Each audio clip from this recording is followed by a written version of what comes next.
Sitting here and saying you grew a business from your bedroom to 550 staff in 9 years is true. Right. My first month of starting, we turned over 10 grand. And in the second month, it was 70 grand. We grew from 18 to 32 million in 1 year and everything was fine. Today's guest started a business from their kitchen table, scaled it to the point at which it was turning over 50 million, employing over 500 people, and then exiting the business for 80 million or $100 million and retiring at the age of 37. Was there a catalyst for that? Yeah. Or... The next day I went home to Heather, my wife, and I said, I'm going to leave and I'm going to start a business. She said no. Did she really? She wasn't on board. There's a price, right? And for 9 years, all I did was work. Yeah. Every minute of every day, all I thought about was work. You tell a good game and you sit here and you say all this bravado stuff, but actually, you're just a scared little girl under all that, Andrew. We thought it was worth 6 million and the offers came in between 14 and 20 million. My wife was asleep, woke her up. I said, Heather, just read this for me to make sure I've understood this correctly.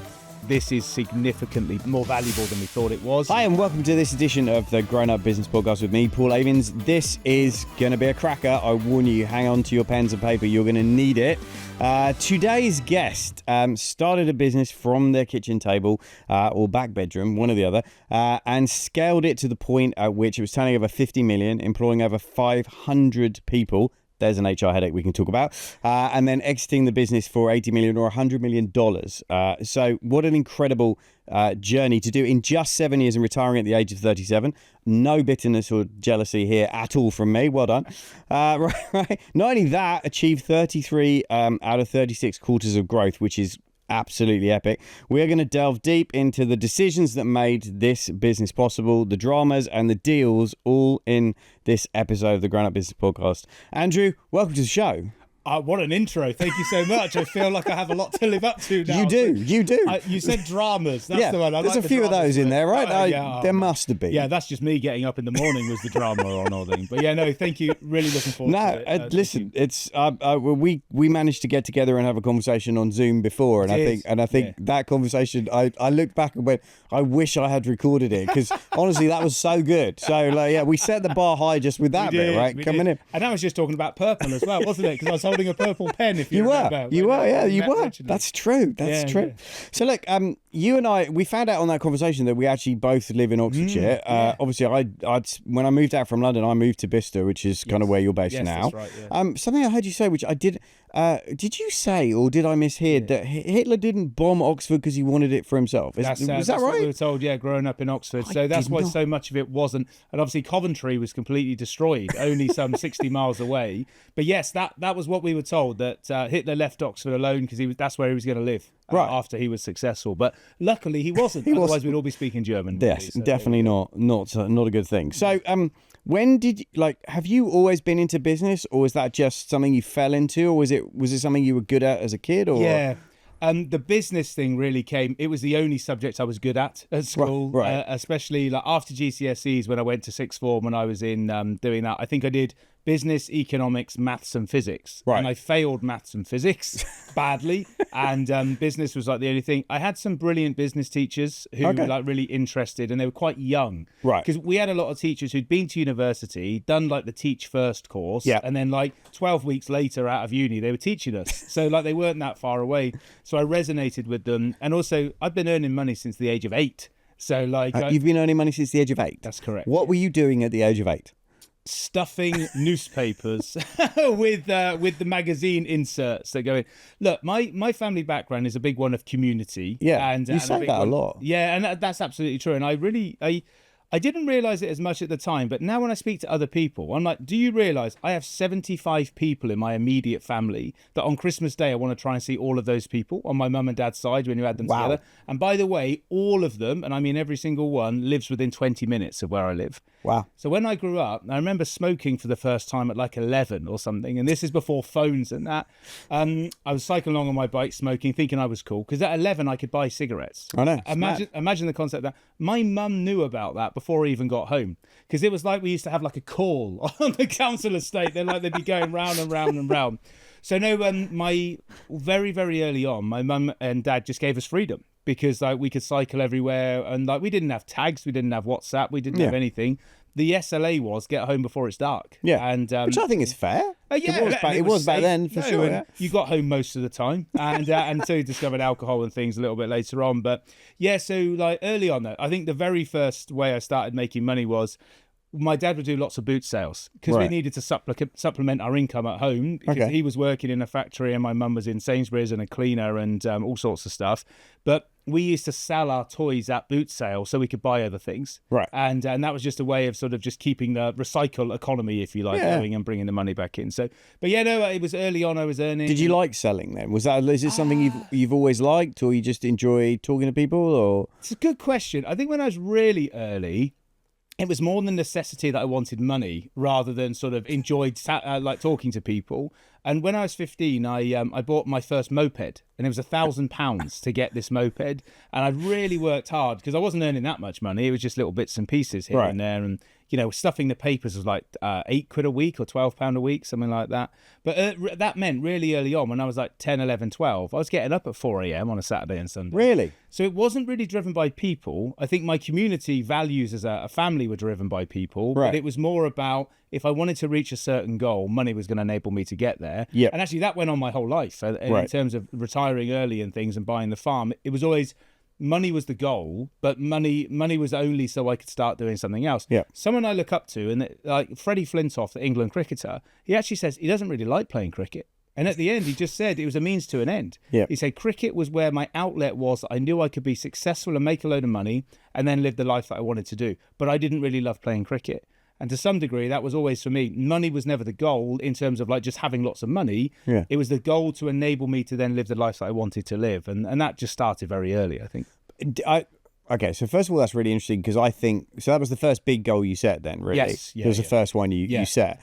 Did you feel at that point you kind of went, okay, if I can get this, like, what else can I get? Was there a part of you that went, oh, hang on a second, I've just, like, that's a big goal if you're earning £8. That's a big goal. Yeah. Did you sort of then go, was there a part of you that thought, if I can do this, what else can I do? It's a good question. I don't think I did feel that way at the time, but I guess what I love is achievement. I'm a real person that I need to have a goal and I need to be working towards the goal.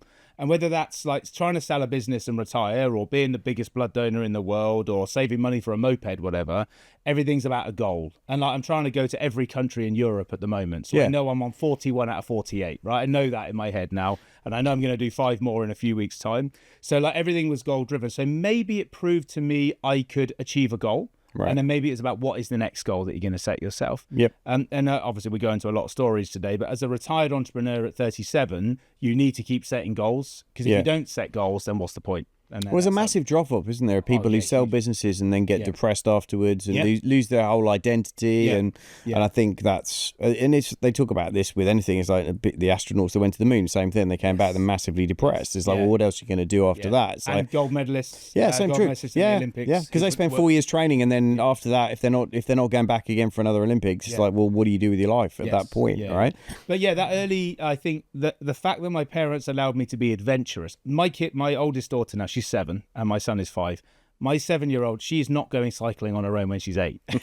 Maybe when she's 18, we'll let her go. But actually, like, it's a different world now, I think. And that's, say, 25 years ago, 30 years ago, that actually, just changes things completely. But yeah, that early adventure just made me believe that I could do things myself. Yeah. And when you don't grow up with money, if you want things, you have to earn money. Yes. And that's a great lesson to teach people early on. Yeah, and I think it's a lesson that's been lost a lot in the last sort of 5-10 years. I think that's. I think we've lost that hunger actually. Yeah. And a lesson with my own kids that they're going to grow up in the opposite to what I did. They're going to eventually know that we have money. We try and keep them away from that as much as possible as we can now. But actually, they're going to grow up knowing that they have this potential safety net in the future, and how we manage that, I think, is really important. Who gives you advice on that kind of stuff? Do you have? I mean, like genuinely, because that's a real challenge, isn't it? They talk about 3 generational wealth. There's a generation that makes it, then there's a generation that you spends it, and the generation that loses it. Yes. Well, that cycle, right? Yes. Like, and I'm just wondering who do you go for advice about things like that? Yeah. Because is there a network you're plugged into? Are there people that you turn to and go, how do I deal with this so I don't end up with spoiled kids who have no understanding of the value of money?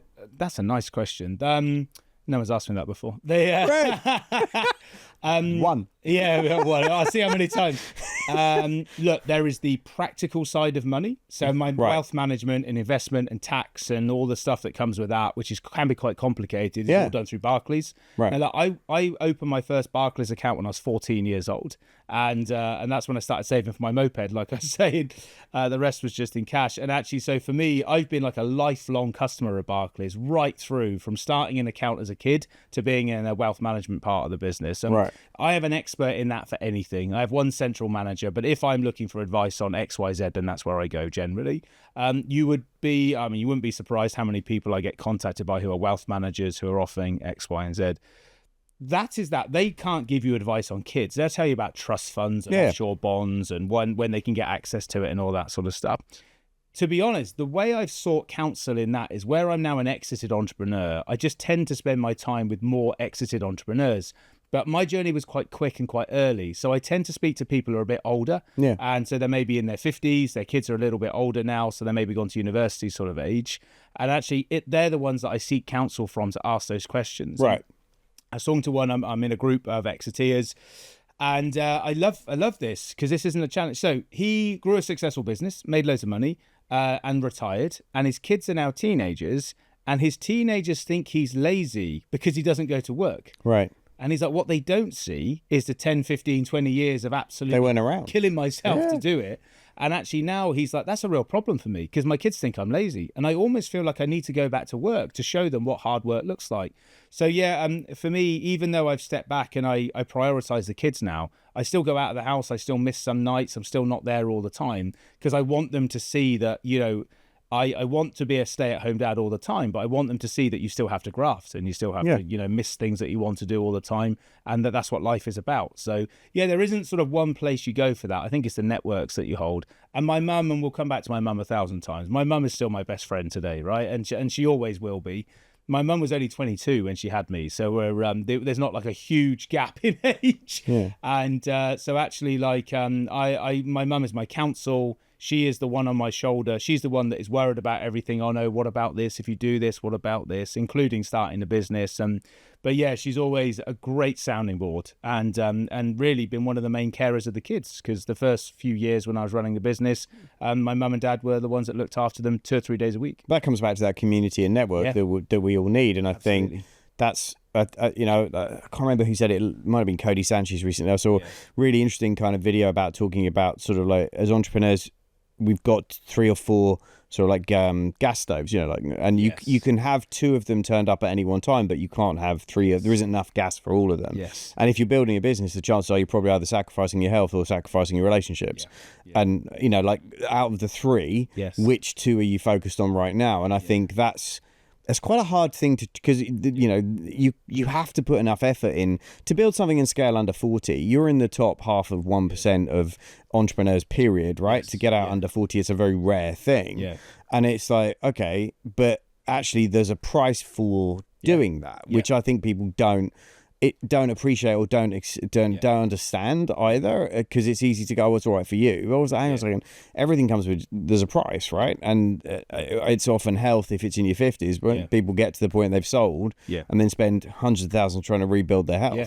Well, and look, I don't know the exact stat, but the amount of people who run businesses and go through divorce is connected. So entrepreneurs have the highest divorce rate of any profession on the planet. So that's the stat, is it? Yeah. Fact. Yeah. Fact. Yeah. And that's not a surprise. If you haven't been divorced as an entrepreneur, either you're not probably trying hard enough, or like you're very, very lucky. And I think I've been fortunate. I've coached lots of husband and wife teams, and I actually think that's infinitely harder. Trying to run a business with your other half is like I've done it, and it's really, really hard. Yeah. And it's I think that's a recipe for relationship challenges and then some, right? Yeah. Well, look, let me just say this. So I met my wife on the very first day of university, and we've been together for 20 years. Congratulations. Yeah, thank you. Yeah. But I don't pretend it was easy. It isn't. Because actually, partly the reason it worked is because 9 years I wasn't there because I was focusing on something else. And but yeah, actually, like that. If you do decide to go into business, man or woman, like actually you really need to think about who are you leaving behind at home? What's the challenge of that going to be? Yep. If you have kids, that adds an extra dimension, or dogs or whatever. Like there's always something else to think about. But choosing your partner in that can be such an important thing because I meet many entrepreneurs, especially men, who they end up being on their second or third marriage eventually, and there's nothing wrong with that. But it's just if you want stability, and then that's there is when one of my years ago, one of my clients turned around and he was getting married for the third time, and he said, I hope this is the right one, and and I was like, hang on a second, are you not thinking like you might be the consistent theme in why the other two or three haven't worked out? And he was like, oh, I was like, how are you going to be different this time? Because yes, that's the phrase, isn't it? How are you going to be different? How are you going to be different this time? Because like that's men for you, right? We're never the problem. But I do think if you, I've got a couple of clients. I'm very, very fortunate to coach a CEO, female CEO who's built a business over 20 million. Yeah, and nice. She is regularly racked with guilt about leaving the kids, about being away from all of that and doing that, and that's why I think there are very few women who've built £100 million businesses in the UK or £50 million, but there's very thin air in that group because it emotionally is almost too painful to pay that price. Yeah. And for some reason, I think men tend to kind of rationalise it better. It doesn't mean we cope with it any better at all, because I don't think we do. No. But I just think we tend to rationalise it better. I think also, so look, I'm the biggest woman advocate out there in terms of like running businesses and things, and mum guilt is absolutely real because it's all the mental load. And again, I'm going to make some really general statements here, but I think with men somehow detach themselves from the mental load of having kids a bit more. They're not thinking about it every second. But I also feel for men, because we are expected to go and run a business or make a load of money and support the household, and then also come back and be there for the kids and be available. But then with WhatsApp and email and things, you're always on, and you're doing stuff on the weekend, and you're trying to see your mates, and you're trying to balance it all. And like the thing, since I get to go to the school gates now and spend like 20 minutes there every morning, firstly, I'm probably only 20% of the people there are dads that drop the kids off, and that's just traditional values. But also most of them, not all of them, but most of them have to chuck the kids in, hop in the car, and off they go because they need to get to work for a certain time. That's hard for everybody, and women in particular, having to balance all those things. But some of the best women I've worked with in my whole career, they somehow manage 3 or 4 kids as well as being super successful as well. It's incredible. How? Just how? My brain, when my wife was in hospital and she was in a coma and stuff, and I had one child and one dog, and that was it, right? And I barely coped holding it all together, and I'm like, how do you do this? And I think, like, for me, I'm just in awe of people. We work really hard in our community. Community is a big thing for me. Yeah. The grown-up business community. 40% of the people who come to our events, our retreats, things like that, they're female entrepreneurs, and we work really hard to make them feel welcomed and like, look, we get like my team. I'm the only man in my team. Right. The other people who work for me in the UK are all women. All four of them, right? Yeah. And it's like they're like, I look at what they'd pull off and organise and have to juggle with is, I don't have that pressure because I'm lucky. I've got Sue at home now who looks after all that, and I don't have to worry about it. And it's like, but I do think it is, you've got it. Who you select as your life partner is a really interesting. It's an interesting question because entrepreneurs are terrible, because I think we are difficult to live with. My wife will laugh at me saying this on the show, but it's still, we're also incredibly passionate about the business that we're building, and therefore it's hard to have. Sometimes I get home, I've got nothing left in the tank. You must have had days like that, right? Oh yeah. Well, that's even if I was home, right? Because you're at some networking event or something, and it's 10:30, 11 o'clock by the time you get home. If you've not stayed in a hotel, because I was in London working and I lived in Oxford, so it was a bit of a commute to get between the two. It is. But that affects everything: emotional relationships, physical relationships, doing stuff, seeing your mates. You have to sacrifice. And the story we talk about with me today, it's wonderful, but just understand, for 9 years, all I did was work. Yeah. Every minute of every day, all I thought about was work. I didn't have time for anything else. No. How I had 2 kids in the middle of that is an absolute miracle, frankly. And because, and like that's a whole different story. But just a bit of advice, if I can, because just talking about women in particular, I found, and one of my secret weapons in the team was raising super flexible jobs for people and hiring mums. Yeah. Mums who wanted to drop their kids at 9 o'clock. They could start work 9:15, 9:30. They wanted to be at home, and then they needed to be flexible again around 2:30. Yeah. And actually, there's a massive amount of talent available. Huge amount of talent that you have to be flexible as an employer. Yeah. You have to be. Yeah. And I was recently with a client of mine, and they were insisting that somebody was in the office at 8:30 and Friday. I'm like, you're not going to get talent you're not going to get the talent you Yes. want, because that's not the way the world is anymore. And it's not just getting the talent, it's retaining it. Because Yeah. if you can be super flexible with people, they Yeah. will not get that flexibility elsewhere. No. So I think it breeds longevity and Yeah. it breeds loyalty. And also you just have to continue to be flexible. If a kid's sick and they're not in that day, whatever. But also it means, and again from a cost perspective, because we're so focused on cost, you can hire someone on that in Newcastle, say, who's going to cost you a lot less than doing it in London. Yeah. They actually, so like you can get salaries of people who are amazing. And let's face it, women are marginalized in terms of going back to work after they've had kids. The Yep. stats show that that's the case. It's terrible. So if you can create opportunities for them, there's a brilliant loyalty there. But it's one of my secret weapons. We had loads of mums that were just up and down the country working remotely. And this is before COVID. So this is back in like 2014, where it's sort of a bit of a nuance that people were allowed to work from home. Yeah. And they absolutely loved it. And some of them are still there today, some 12 years later, after we started the thing. And I think it also that also speaks to values, though, right? Oh, yes. Big Yeah, time yeah. to values. Like we have a value in our team, which is family first. Like if you like, I don't need, if you say this has gone on with my family, I've got to go. I'm like, cool. I don't ever need to know. Like, you don't have to tell me the details. Just like, if it's a family first moment, you just, you text, you say family first thing, I'm going to be gone for 2 hours. Well, it's fine. Just go do it. It's like, that's the priority for all of us, right? And I think, we're a generation that's managing kids, but we're also managing parents now, and there's all of that challenge going on. And it's like, I'm just like, look, your family comes first, because if I support that, then when we need support back, the family will be there to support you with what we need, right? And it's a give and take, that relationship, and that's why Becky's worked with me for 22 years. Leslie's at 15, something like mad like that. But it's because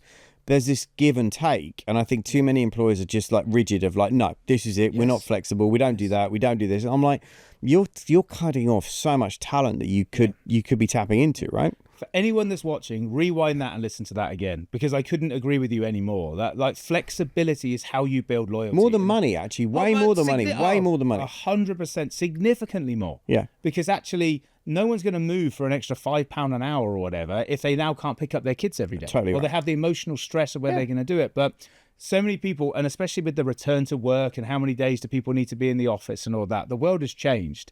And actually, especially small businesses that are able to be flexible, that's your secret weapon. Yeah. That's how you do it. And yes, people, sometimes you will get frustrated because you feel that they're spending more focus on their personal life than their work life. But as you just said, their family life will be better, that will support them to be a better employee to work for you for and longer. when you have a crisis, and you will, if you're going to be in business long enough, stuff will go wrong. You'll have issues. You'll have crisis. Like, we run a retreat, a 5-day retreat for entrepreneurs. Wow. Like, that means they're away from their whole family for a week. 5 days. Yeah. Oh, yeah. What are they like by day 4? It's pretty fired up, to be fair. Pretty fired up. Wow. So, but like, if you're going to come away and run that event, right? Like, the team's away for a week. We fly out before, we stay afterwards. We're gone for a week, and it's like, I know for them to do that is a big sacrifice. I know it's a big sacrifice, and if the family isn't bought into what they're doing, they're not gonna have that support. And it's like, well, cool, because like, I'm gonna be there the rest of the year. If you've got issues, you've got stuff going on, then I'm there for that. And then when you show up for me for that event, I know that you're okay, because the family's gonna be like, yeah, don't worry, we've got you covered this week. 5 days, that must be life changing for some people. It is, because like, that is a real investment in time for you as an entrepreneur to go on that journey and really focus on. To work on yourself for 5 days is really quite powerful. And like it saves you 4 to 5 years of the journey. It saves you 4 to 5 years. Yeah, of trying to figure they come out. out different people than when they go in there. Complete, 100%. In terms of like, that sounds amazing. Yeah, no, I mean, like, without question, it changes people's lives. Yeah, and it's the best thing we do. It's the thing I'm most proud of. But it's a quantum jump, right? Like you go into that and you come out as a very different person, and you shift your identity. Yeah. So let's talk about that. Let's link back to the identity piece, because I think there's an interesting journey for you in terms of shifts of identities, right? So you came out of university and you started. You were on a like a graduate sponsorship thing, and then you got offered a position. Yeah. But you accelerate through that company pretty fast, right? I mean, you became a director by 24. Correct. Yeah. Right. So which is fast. Yeah. Like, was that just because you were passionate about the company and the industry? Because that was in FM's. Okay. So was that or were you did you see it as an opportunity was that another goal setting thing for you? Actually, I didn't know what my goals were when I was at that stage. I came out of university. My goal was to get a job. Right. So that was the first thing, as many kids coming out of uni will be.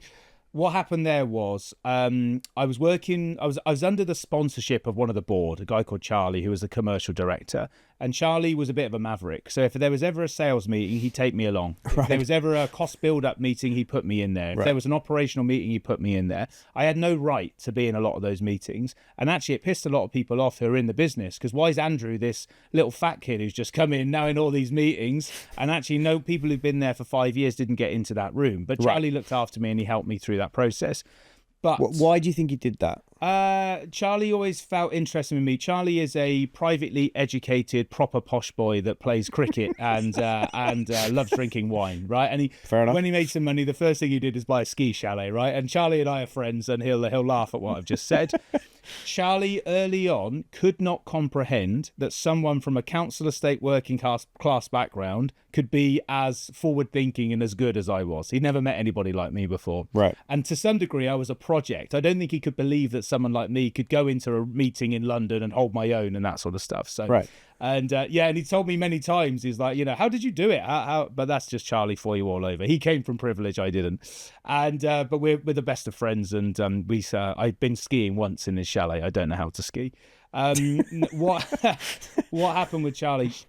He then put me in it. Now, but the other thing was, I was committed. I was all in right from the very beginning. And do you think that's what he saw? He just saw drive or ambition? Drive, yeah. But also, I maybe got a bit lucky. But Roll Right, the name of the business, it grew from 6 million to 12 million in like the 4 years that I was there. So every time there was a new opportunity, I would say, I'll mobilize it, or let me be part of the mobilization team. Or if there's a big contract that needs to be turned around because it's failing, let me do it. I'll take it on top of what I'm doing. Right. I didn't ask for more money. I didn't ask for title changes. I was just, let me get on with it. And what I saw very quickly was I could take a lot of responsibility. And there's a phrase, give work to busy people. Now, I was the busy people, right? Yep. If there was something that needed to be done, Andrew did it. Yep. And I never let anybody down. Right. I would work until it was done. Yep. And that's a really important skill for people. Yep. Work until it's done. You do not go home until it's done. And secondly, I would over-communicate with you so hard that you would know whether it was going to be done or not. Yep. And as soon as I was done, I was the best one at waving my hand up and saying, hey, look how good I am. This is what I've done over here. Now, I believe in self-promotion, and then that's partly why I do podcasts. I'm trying to tell people the story of what we've done, and there's an ego that goes with that. But if you deliver it and tell people you're delivering it, then that was what worked for me. But that's not ego, that's promotion. Yes, that is promotion is right. Right, there's a difference. So ego is going around going, look at me, aren't I great? Yes. I always say to people, if you've done it, it's not bragging. Yes. Like there's a big difference. Like if you I had a client of mine who went to America, and was turning up in a meeting with Walmart or someone like that. Yeah. And he was playing down all the achievements in the UK, and they're looking at him like, well, so you're not that good then. And I'm like you have to walk into that room and brag, because over there, if you don't, like they're not going to take, because over there they want to brag about everything, right? Like I got up today and had breakfast, and they'll brag about it. And it's like, well, hang on a second, nothing wrong with that, by the way. But I think that we go the other extreme. And I think sometimes, and I've always said, look, if you've done it, it's not bragging, right? You're just stating a fact. Yes. If you didn't do it, that's a problem. Yes. But if you did achieve this, like for us, we've had clients do 140 million of exits in the last 5 or 6 years. Amazing. Great, we've got another 30 million exit on the table at the minute. It's going through. That's fact. That's not me bragging. Yes. And I'm not taking credit for all of that, because I didn't do the work. They did the work. I did the coaching. That's the difference. But that's legit, right? And I think sometimes, so if you're going to be an entrepreneur, you've got to learn the skill of promotion. And I don't think many people talk about that. And I think a lot of people have a real challenge with it. Yeah. It's certainly Brits. I think we have a real challenge with promoting ourselves as a brand. Yeah, and I think that's absolutely right. But then, so again, I think it's good advice. Like, go into a business, because it's highly unlikely you're going to leave college, university, apprenticeship, whatever, start a business when you're 19, 20, 21 and just be a huge success, because you don't know anything about business or the world. You haven't failed yet, have you? No, you haven't made the mistakes and got the scars and seen what good and bad leadership look like. The other thing is, I had some terrible leadership early on, but that I learned from it. Like, even if you're in a shit situation with somebody, just understand that is, you're going to take all those bad things and put them into something good. Everyone teaches you something, right? Even if it's what not to do. Sometimes you'll go, okay, I won't do that. Yes. That's terrible. Everyone teaches you something. Yes. And I think you have to, for me, what I love about that is I'd say, go get a job working for a fast growth company and just get in and see what it's really like. don't, because otherwise you have no idea what you're signing up for when you say, yes, I want to start my own thing. Or it's like, hang on a second, do you have any idea what you're even signing up for? Yes. So, so go do this, go work for 4 or 5 years and go, oh, okay, this is what it's really going to take. Yeah. This is what it feels like. Because I think if you don't know what, I've been fortunate to be in 3 really fast growth companies in my career. Like I've, really like one from 0 to 480 people in 18 months, that kind of stuff. Like, right. And, it wasn't me, there was a team, but I was part of the team. But my God, did I learn a lot about that. And also I learned a lot about, okay, I'm not sure I'd want this level of size for me. Yeah. Because you got to try some stuff on. Sometimes you go, oh, 400 people to manage, 500 people. Yeah. That's a lot of headaches, right? Huge amount. The one thing you can never account for is people. Yeah. And if I ever start a business again, which I won't for 10 years, it won't have many people in it. Is that a self-imposed restriction then? Yeah, I think so. Why? Look, sitting here and saying you grew a business from your bedroom to 550 staff in 9 years is true. Right. But as you get bigger and as you scale, the biggest challenge is the culture that you're trying to impart on the business.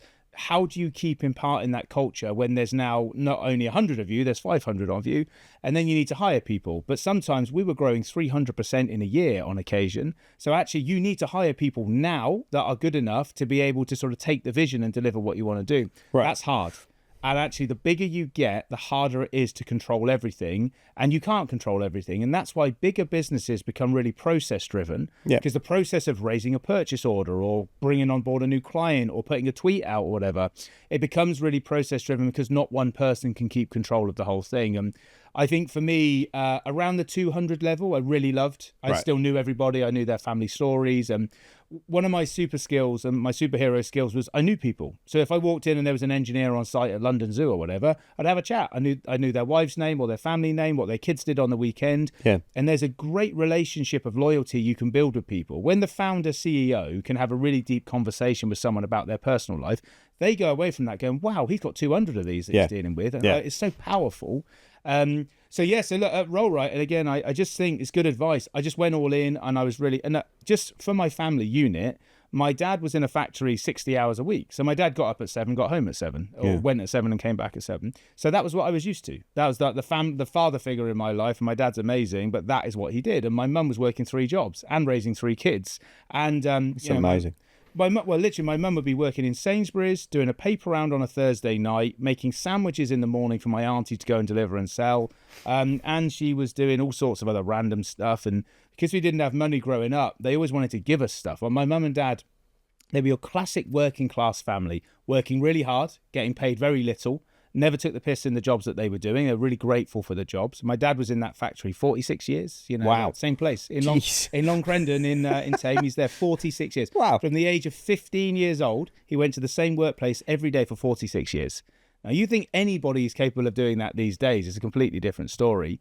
But we used to have things like my mum wanted to get us Gap hoodies. When I was a kid, Gap hoodies were all the rage. They were 45 quid each. I have 2 sisters. There was no way we could spend 150 quid on Gap hoodies. So they bought some fake ones off the back of a lorry, but they were about 3 inches too short. And I was already 6'3" when I was 15, right? So put this Gap hoodie on, and there was about this much of my belly hanging out the bottom as they were doing it. And but I just think like everything in our family unit was about being together and supporting, and it was the most loving, wonderful thing. But hard work came first.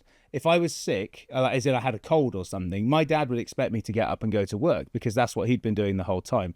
So when I took that mentality, and I'm a great communicator, and I'm taking lots of responsibility, and I'm never letting people down, and I'm working on the weekend from in my early 20s, that just got me noticed within the thing I was doing. Then the promotion bit, and just to go back to that, I also started writing to all of the editors in the press in the facilities management sector, of which there are 5 magazines, saying, hey, listen to my story. I'm already a director when I'm 24. You did that? I did that myself. Off your own back? Off my own back. Just contacted them all. Again, this is before AI. I was writing everything myself. So I'd contact them and say, hey, this is the story. This is what we're achieving. So were you strategic in that? Was that, did you view that? Because that's a pretty strategic move. Yeah, for a 24-year-old. Yeah, it's a very strategic move. It's a good question. I don't know if it was really deliberate. I'll tell you why it really came about. My grandfather on my dad's side is where the Hulbert name came from. Right. He loved seeing the Hulbert name in the press. Okay. So anytime I could get my picture in the magazine, I take it to my nan and grandpa on that side and say, hey, look, we got the Hulbert name in there. And it's really silly, but that's sort of like so it was more about the family recognition. Family right? recognition and pride, yeah, for sure. Okay. And then I did that, and then I applied for a few awards, and I won some awards. And No, then you won like how many was it? 40? Well, I've won 400 or something. 50 awards. 50 awards. 50 awards we've won now. That's yeah. insane, right? But look, honestly, we probably applied for 200, 300. Yeah. You know, it's not like we won. But again, every was award. that strategic? Yes. So you sat down and went, right, there's PR value in winning awards, Hugely, which there is. Yes. Also Yeah. ads, I mean, I've been talked about this with, we were chatting about Andrew Scott before we came on. Yeah. Like he talks about the fact that winning awards, without question, adds value to the exit of a business on exit value. Well, okay, let's talk about that. What awards do for exit is their external validation that you're a great business. Yeah. So when a investor or private equity or angel or whatever comes in and they can see that on 50 occasions someone else has said you're the best, Yep. that's a really great external validation that you can't create that yourself, apart from applying for the awards, of course. But yeah, I won something called the Young Leader of the Year back in 2010. I was the youngest winner they'd ever had. I was only like 23 at the time.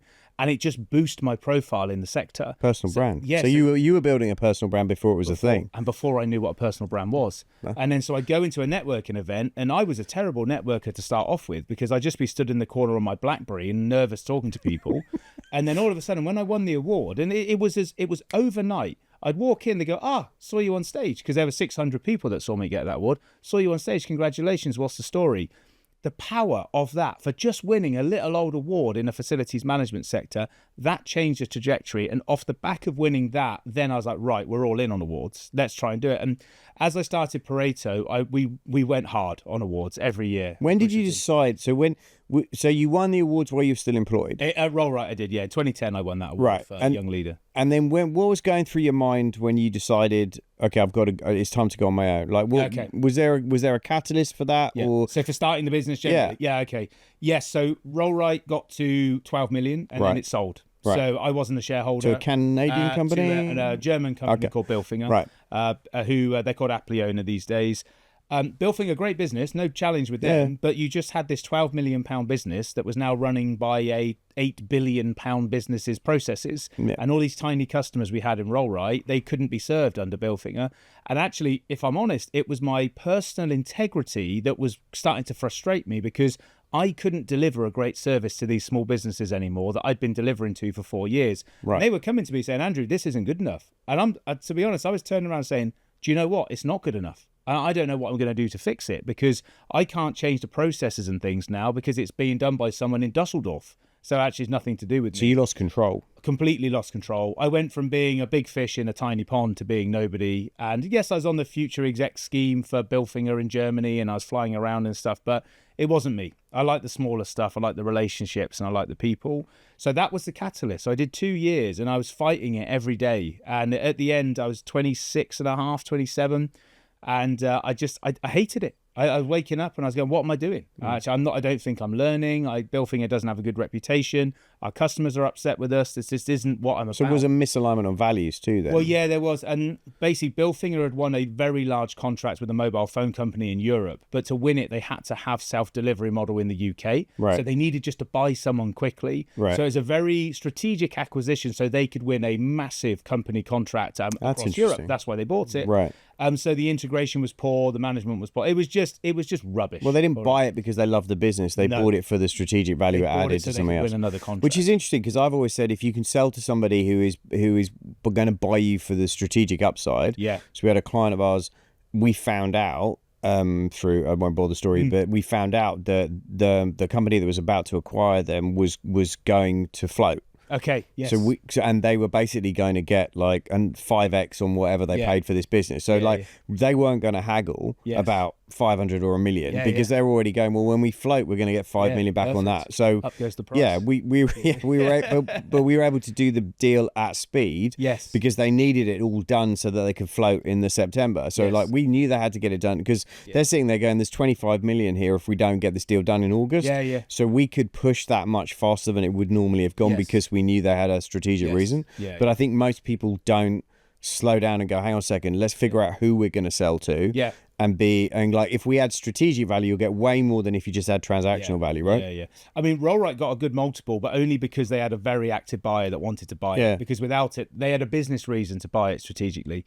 So like, I did 2 years, and I've told this story, but this is true. I was in with the top brass, and I was out in Mayfair, and we had steak, and I was drunk in a cab, and I was driving back, and I had an epiphany moment. I was looking around, I sobered up. I'm like, what are you doing? Andrew, you're 27. You've been busting your ass this whole time. You're now like plateauing. I was earning good money. I didn't really need to work as hard as I was.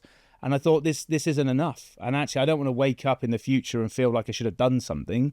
And I also had this chip on my shoulder that big businesses in my sector, which is massive, are rubbish at serving small customers. So actually, I only needed to take a couple of small ones to get started up. And that is literally what happened. The next day, I went home to Heather, my wife, and I said, I'm going to leave and I'm going to start a business. She said no. She wasn't. Did she really? She wasn't on board. We had. How did you navigate that conversation? I'm still navigating it now.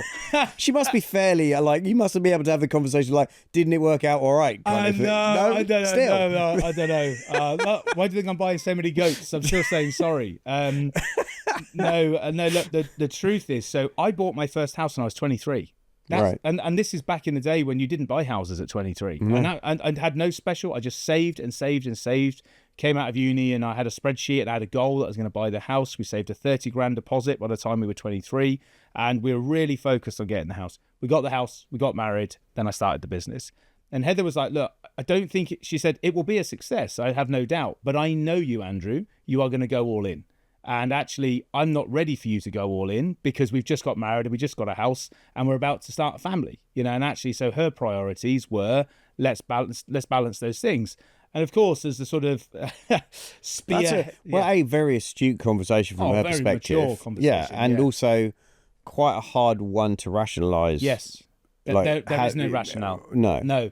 The rationale was, Heather, I can balance it, and I know what you're saying, and I can balance it, but I couldn't. And that's the brutal reality. When people say, what does it take to sort of achieve this type of journey? If it wasn't for Heather's stoic nature of being able to deal with all the shit that I threw at her for 9 years, actually, I would have got divorced as well. She's the only one that kept this relationship together in that time, because there were many, many times that I prioritized other things, as she knew I would, because she knew me, and she still stuck with me. And that's an incredible thing. Actually, she is the hero of the story. Yes, I went and did all these things and sold all these contracts. 100%. But without Heather, especially when you throw 2 kids into the mix, 100%. You're getting what my daughter didn't sleep for the first 6 years. So like getting woken up 3, 4, 5 times in the night, and trying to be a good wife and go to work and balance everything. Heather's the hero. And I thank her for that every day. And the last 3 years or so, hence why we bought this farm and things, has been about trying to make it up to her to say thank you, because without Heather, this story would not be the story that I'm telling you today. Yeah. And a lot of people don't recognize that. And I don't care if the entrepreneur is a man or a woman, it's the partner is the one that... It's a team, right? It is a team. It is a team. It's one of the teams that... It is a team. It's such an important phrase.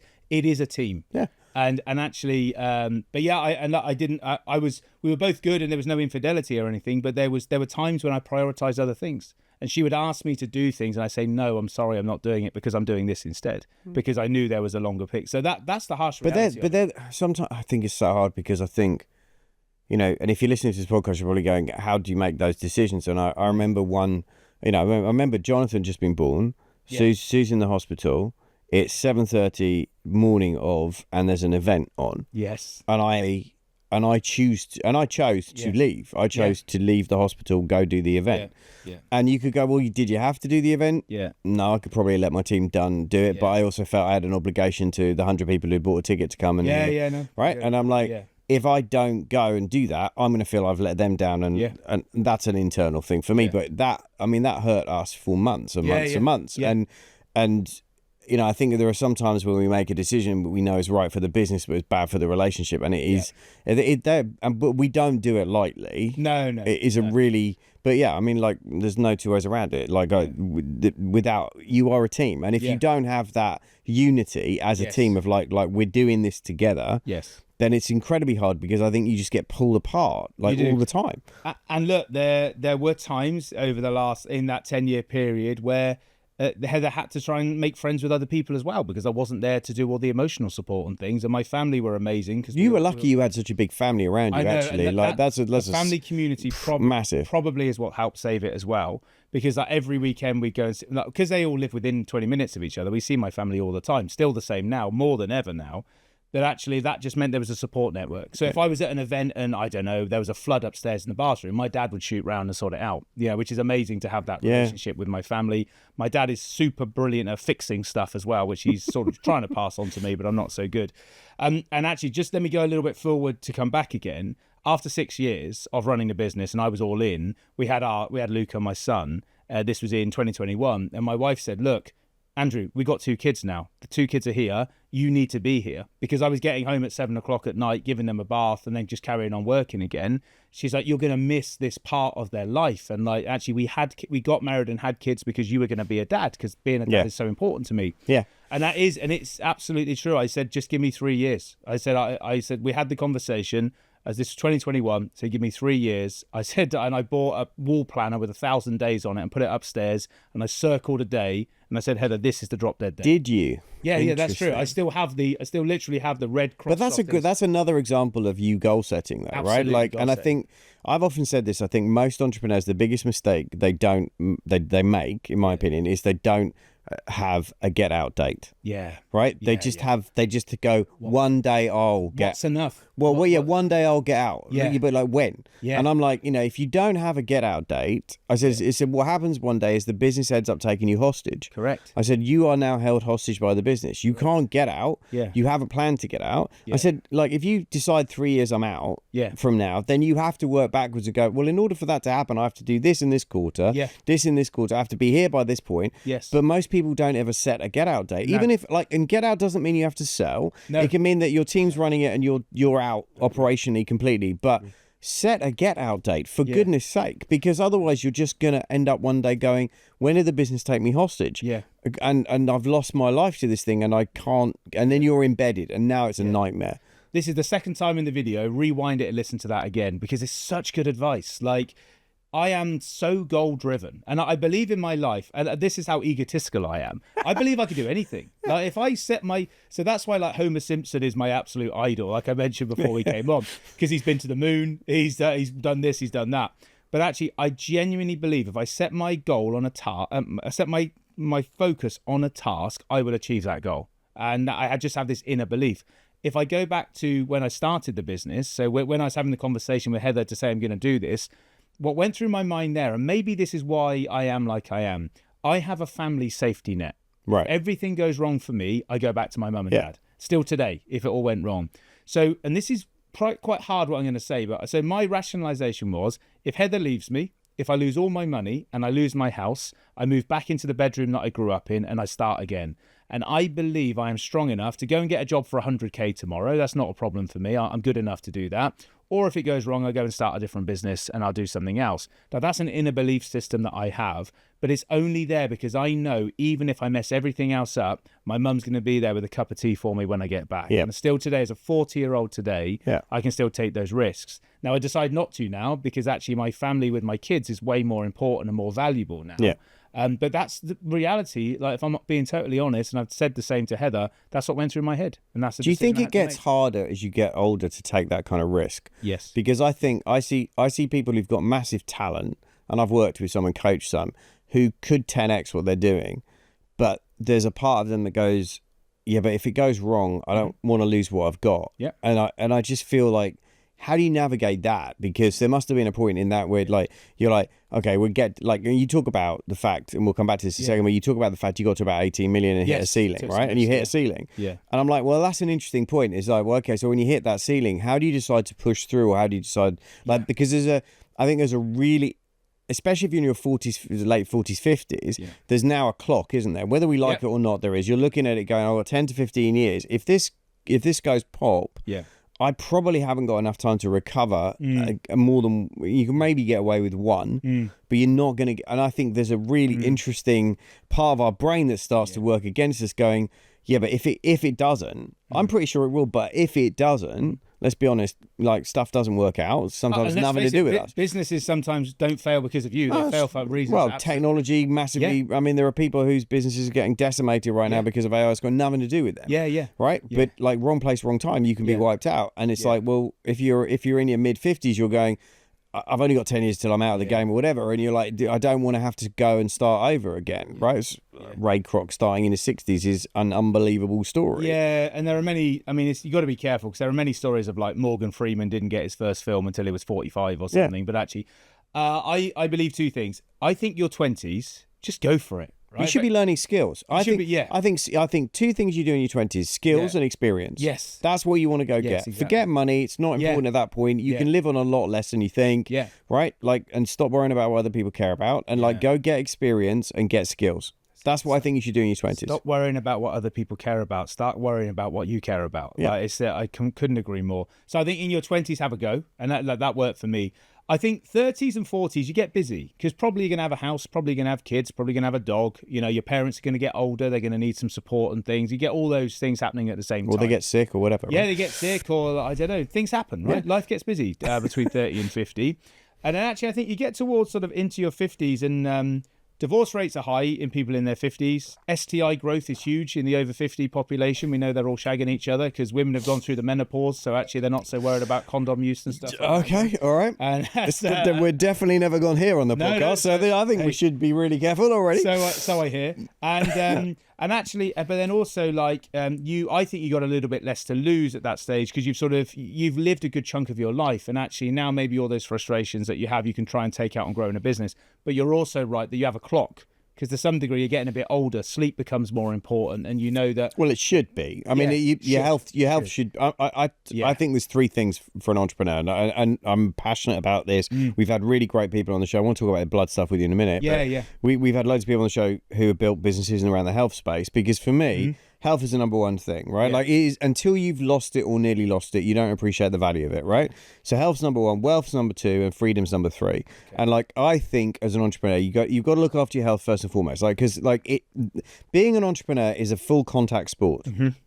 It is. It's like being a professional athlete. Every part of you, mental and physical. Yeah, 100%. Yeah. But like, that's why if you haven't got someone to keep you physically tuned up, if you're not mentally sharp, if you're not getting, if you're not looking after this, how in the world do you expect it to win the game or perform at peak? And I think until entrepreneurs start thinking of themselves like athletes, then you're never going to perform at a high enough level. You can do it for a short period of time. Yeah. But if you want to do it over 20 years, 25 years, you have to invest into your body and your mind to look after it. Like, I just, for me, that's been the biggest investment I've ever made. I've spent more money on my personal development than anything else, and I wouldn't change that for anything. Yeah, I think it's good advice. And actually, when you get busy, I used to get sick a lot of the time, so my body was run down. Right. Because I was on 4 or 5 hours of sleep a night. It's just not good for your body to do that, especially like mentally, and you're living on a lot of caffeine and sugar. You make bad decisions too in that state, and you're grumpy. Yeah. And you're not you're not a great version of yourself. And just while we're talking about health, very briefly, in the lead up to exiting the business on the final exit in 23, I lost 9 stone in 7 months. Just focused on losing weight. And I set myself a goal. That's a huge amount. That's a whole person. Yeah, a whole person. Yeah, I was 24 stone. I got down to just under 15 stone. And but I literally woke up, no jabs or tablets or anything, 500 calories a day. I wouldn't recommend it. I gave myself IBS. It wasn't a great thing to do. And Lad Bible picked up my story and made it look like I gained 9 stone. So I had 2,000 people calling me fat online, which is very funny. If you go on Lad Bible, you'll find it. Like something like "Fat Dad comes back from holiday, gains 9 stone" or something along those. That's a bit cruel. Hey, well, the internet's cruel, right? Oh, yeah. If you're going to put yourself out there, the Daily Mirror ran the story, and then they did it because I was part of a football weight loss group, so it all got out in the press. But anyway, like focusing on that was really important, and actually mentally, it's important too. Where did I get to in the story? So I'm going to take you back. Yeah, sorry, yeah. Let's go back. So because there are some really important lessons I want to unpack, right? So you start the business. Yes. Now, I've heard you on other podcasts say that you went after customers that were big and brands, like brand names, brands, which I've not heard anybody else talk about before. So why, because most people tend to go out and shoot for small customers they can manage, right? You did the opposite of that. You did the complete opposite of that. Yeah. So what was the thinking and what was the strategy, and more importantly, like, how did you get them? Yes. Okay.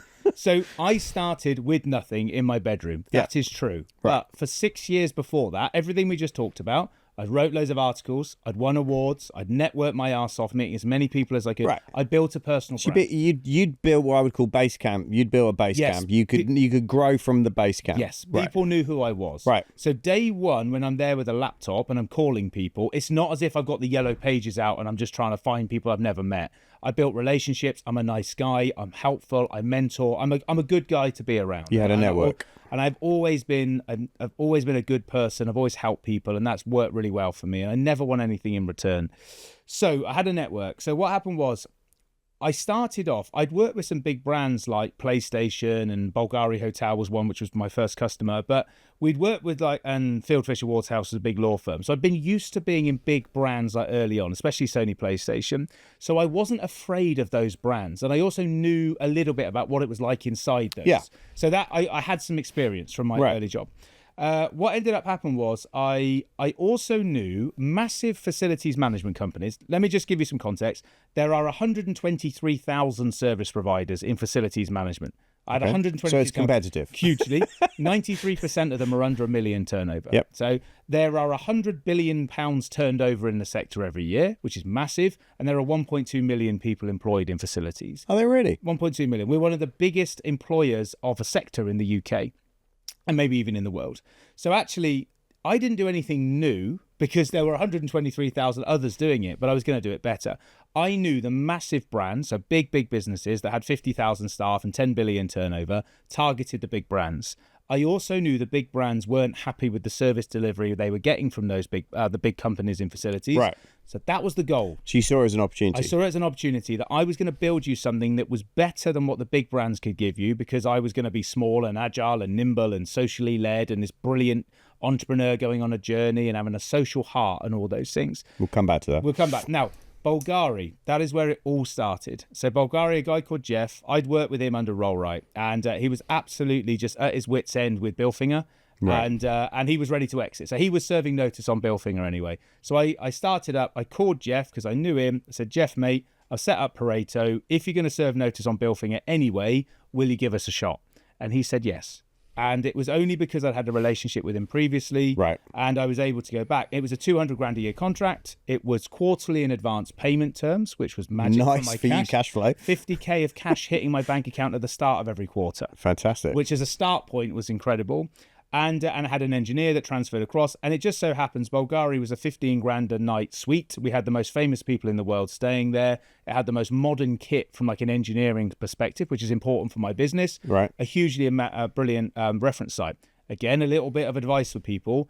I was very specific about Jeff because Jeff was an older guy in his 60s. He had 2 kids the same age as me, and both of them had their own businesses. So if I'm now targeting somebody that I know, hey, Jeff, how's the kid's business getting on? His daughter ran a clown shop business. Amazing. He used to tell me about it all the time.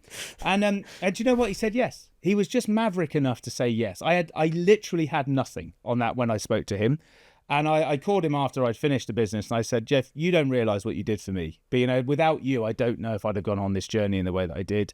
And I sent him some stuff. And his health actually, I don't know, I haven't spoken to him for a couple of years, but his health was bad when I spoke to him. And he was an amazing guy, and I will love him forever. And every other word started with a C swear word with him as well, which was a great. It's important to appreciate people like that who, there's a client in Oxford who's one of my first clients, and I'm eternally grateful for the fact that he took me on as a coach when nobody knew what a coach was or why you would have one and all that.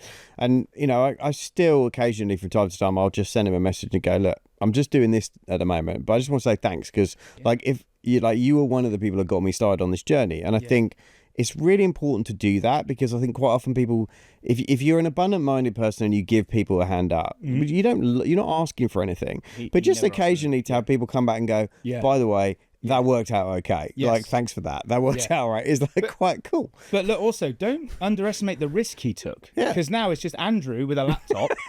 It's 135 rooms that are very, very expensive. Very expensive. And you were looking after all of them? I was looking after the whole thing. We were looking after all the engineering. Now, that meant that if the chillers on the roof didn't produce cold water, there was no air conditioning in the hotel.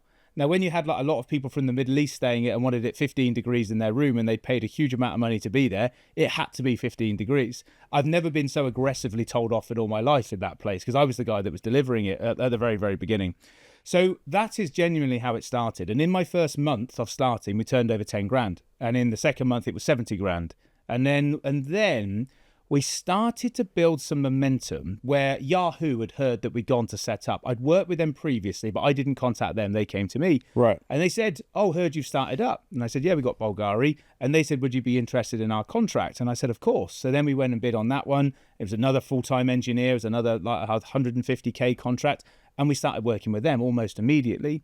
And then after that, Did you invest? I'm just curious. Yeah, no, please. At this point, did you invest in things like websites and all that sort of stuff? Or, had you done all this without? No, I built the website myself. You did it yourself? I did it myself. I'm by the way, love that. I have no expertise in anything other than general. Right, I'm a generalist. Wix.com. Right. Now, AI has changed everything. Yeah, but you did. But my point is, people get hung up on this. Don't they? I can't launch my business until I've got this. I've got that. I've got that. Just go and have a go. No, I registered the domain. I went on Wix.com and built it myself. I set up the mobile phones. I remember getting the specific code to make all the emails go to the phones and everything. Look, back in 2014, AI wasn't a thing. You had to do this all yourself. And there isn't a manual. You don't just go to someone and go, how do I start a website? I literally did it all myself. I'm so proud of myself. But I'm a problem solver. I'm a goal setter. So my goal for that day is have a website by the end of the day. Cool. Everything's about the website. Forget everything else. Today is website day. And if I haven't finished by 11 o'clock at night, I go until I'm done. You know, you just... Have you always been focused like that? Can you focus? Because I think it's one... Hyper focus. Really? Oh, yeah. And do you go to a separate part of the house to do that? Do you like how do you set that up? So like, I consider myself a bit odd sometimes. The way I focus the most, go and sit in Pret, in the middle of Pret, in the loudest part you can sit in, and that is where I focus. Really? The more background noise, the better for me, because I can just focus in on my screen. I hate my hearing's not very good, but so I hate being on the phone and when there's lots of noise around me. Right. But say when I was doing one of the biggest contracts I sold was £30 million, right? So these are big numbers that we get to. Right. If I was working on a spreadsheet that was worth 30 million, I'd go and sit in Pret as loud as I could get, and that's where I'd focus. That's interesting. Yeah, and it was almost like that hyper focus. I was able to drown out the noise. Yeah, it was almost like background noise, though, right? It's like white noise. It was just white noise for you. The other thing it did for me is I have to listen to the radio to go to sleep now. I cannot just go to sleep. Now, I'm a really good napper. I can nap a lot of the time. I can nap now. But no, I'm my wife is so jealous. I mean, only in an ad break. We don't have ads, by the way. So, but I could nap on command. It's one of my core skill sets these days. And I loved it. And actually, again, people don't believe this, and it's true. Even when we were £15 million business, we went to Nando's to do our board meetings. And this is absolutely true.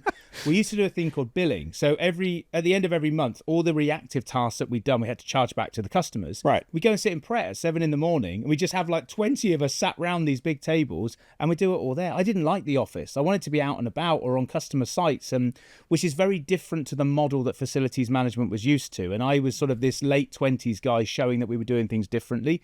But yeah, no, my Nando's card was full of chilies because I was always there. And again, going back to the social stuff, I used to fill the card up with 10 chilies and give it to a homeless person and just say, hey, look, it's 10 meals for you now that you can go back and have. And like, okay, that's cool. That's true. And food and homelessness has played a massive factor in my life. And I'm not spiritual, but people think I am. But I believe in karma to some degree. 100%. And crikey, how many black ties do I go to a year where people pay 300 quid for a ticket for me to go? And it's just, I still do this to this day. On the vast majority of occasions, if I'm going to a black tie that someone else has paid for, I'll go to Tesco, I'll buy 50 quid's worth of stuff in a plastic bag, and I'll just go and give it to a homeless person. Don't take a picture of it. I don't make a video of it. I'm just saying, hey, look, hope everything's all right. This is the best I can do. And sometimes it might be sanitary towels, or it might be some food or some water or stuff for the dog or whatever.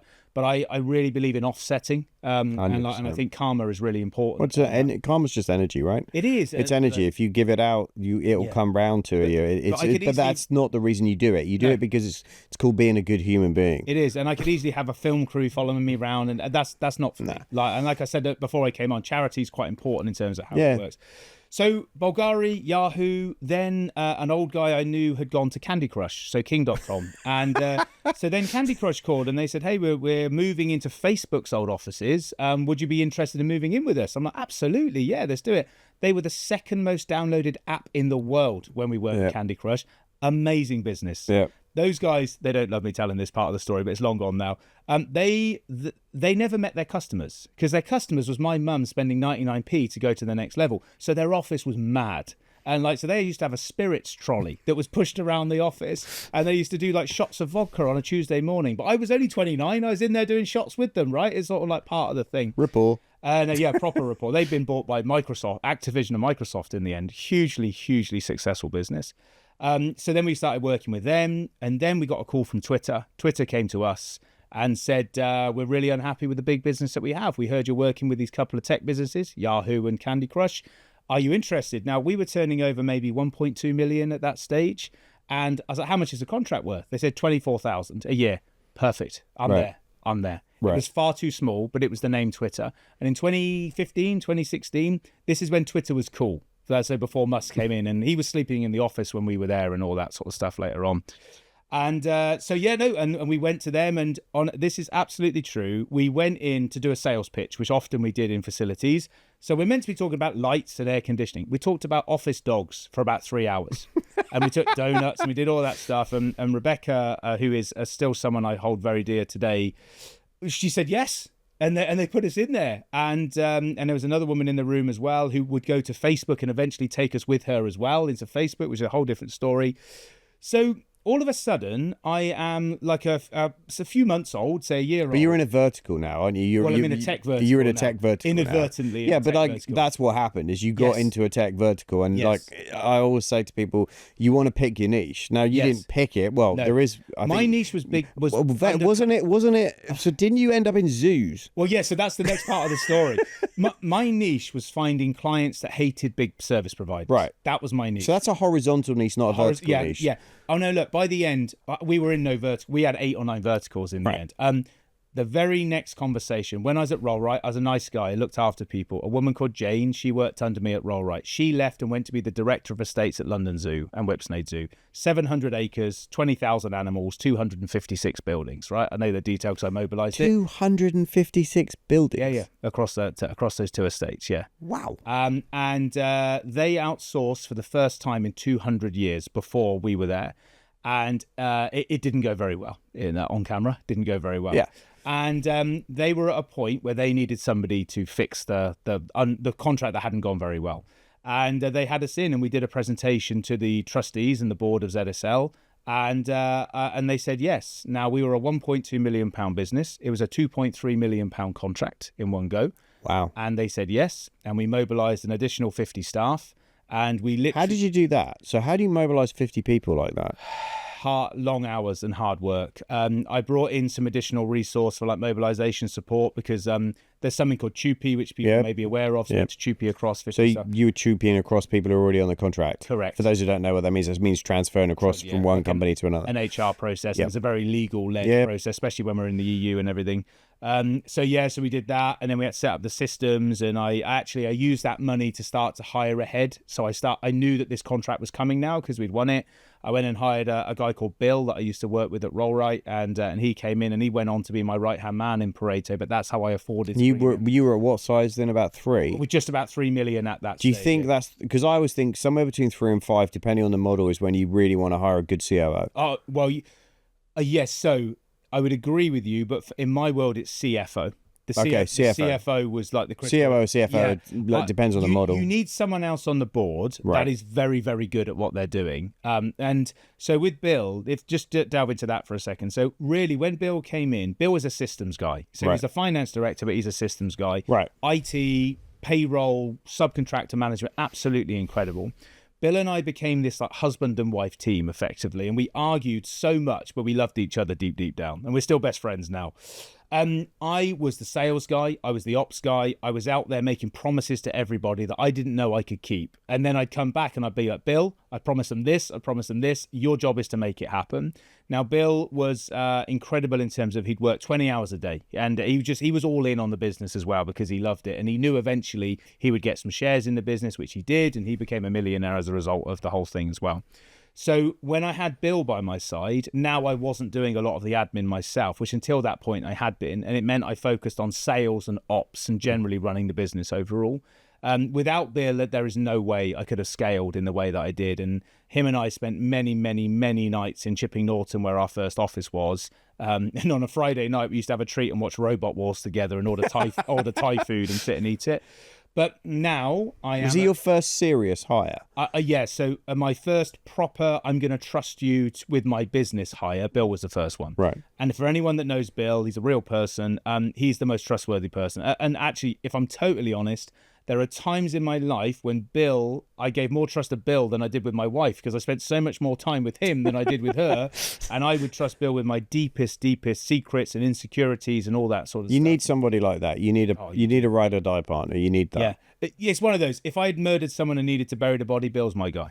100%. He still would be today. But you do need a ride or die. I think. Well, he's got a purple Ferrari now. Which Has is he? really, you'd really like that. Yeah, yeah. Oh, I have to come and see that. Viola Hong Kong purple Ferrari. Oh, seriously, yeah, you have to at least allow me to come and see it at some point, right? He drives it around Europe, going to Formula One racetracks now, throwing it round a track. Oh, wow. It's a 300 grand car that he drives around a track with no insurance. Now that's confidence for you. Yeah, that's definitely that. So was that your first sort of six-figure hire? Yes, yeah, that's the first. And mentally, I call it C-suite. Okay, C-suite hire, but like normally it's a six-figure hire, isn't it? So was it mentally? Were you okay? Were you all right suddenly going to that level? Did you? There wasn't any insecurity or fear or doubt about it. Well, I mean, I was always insecure. Actually, I think I'll tell a nice story here about confidence, but I was the biggest critic of our business. I was always worried it was going to go bust at some point, even though the cash was fantastic and there was no reason to.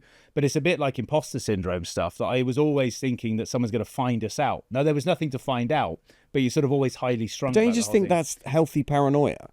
That's a nice way to put it. Because I think entrepreneurs have to have a dose of healthy paranoia. Yeah. Well, I had that. Like if you don't, you're not going to be aware of competition. You're not going to be a trend.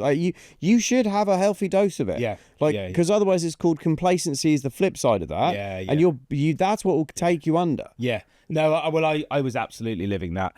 There was not an ounce of me that worried about paying Bill a load of money to come and join the business. I actually saw it as, thank goodness Bill is here, because now I can push on. Okay. And there were a couple of times in Pareto we made investments into the overhead that then we grew off the back of, which I'll talk about after the first investment came in.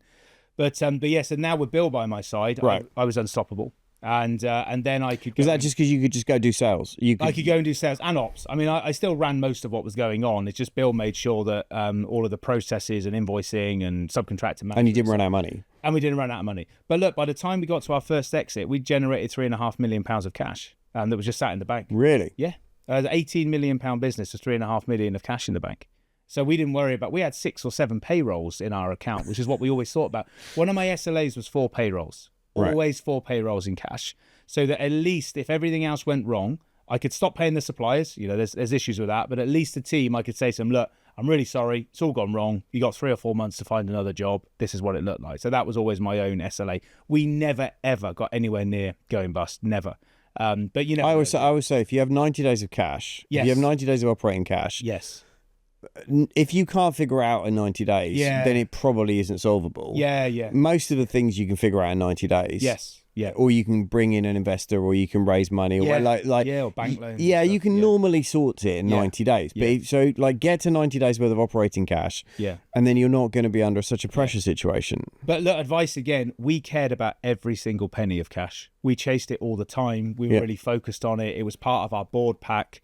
It wasn't just one of those, it's going to be all right. Did you have big board packs? No. My board pack for the first 6 years was about 2 pages. Right. Literally, I didn't have any graphs or anything. I just wrote 2 pages, and then there was a financial update on the profit. We had the profit and loss, balance sheet, and 2 pages of description. That's all we had. Right. But we were with each other all the time. This wasn't like a remote business where we never spent any time. We knew how the business was going. Why do you think most entrepreneurs resist doing things like board packs and board meetings? Why do you think they resist? I think it feels when you're really busy and you haven't got time to even write a tender for a client, you don't feel like you got time to write a board pack.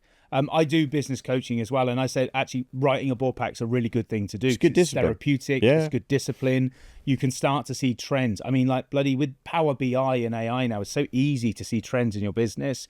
But I didn't want a massive board pack. And then when I get into private equity, board packs are 80 pages long.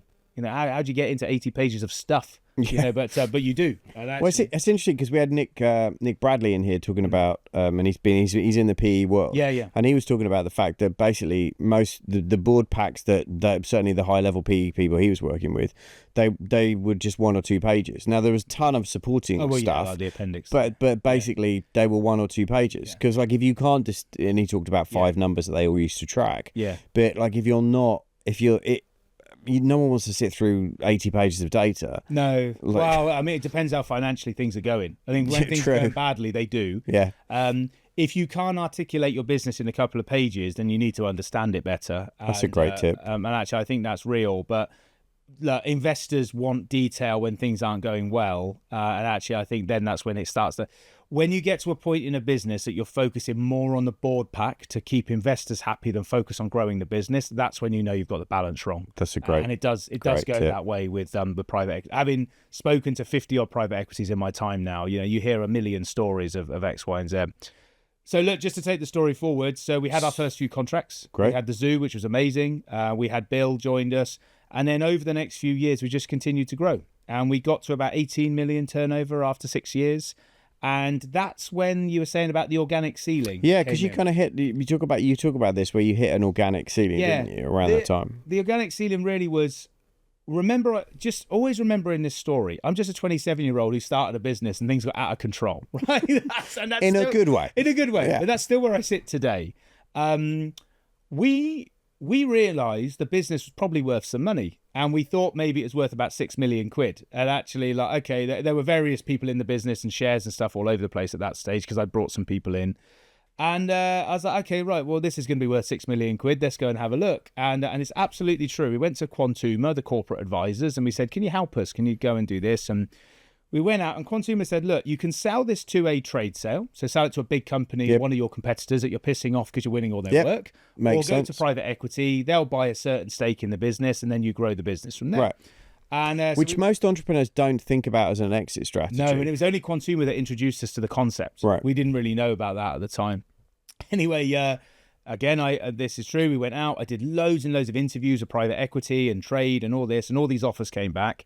We thought it was worth 6 million, and the offers came in between 14 and 20 million, and 8 offers to buy the business between 14 and 20.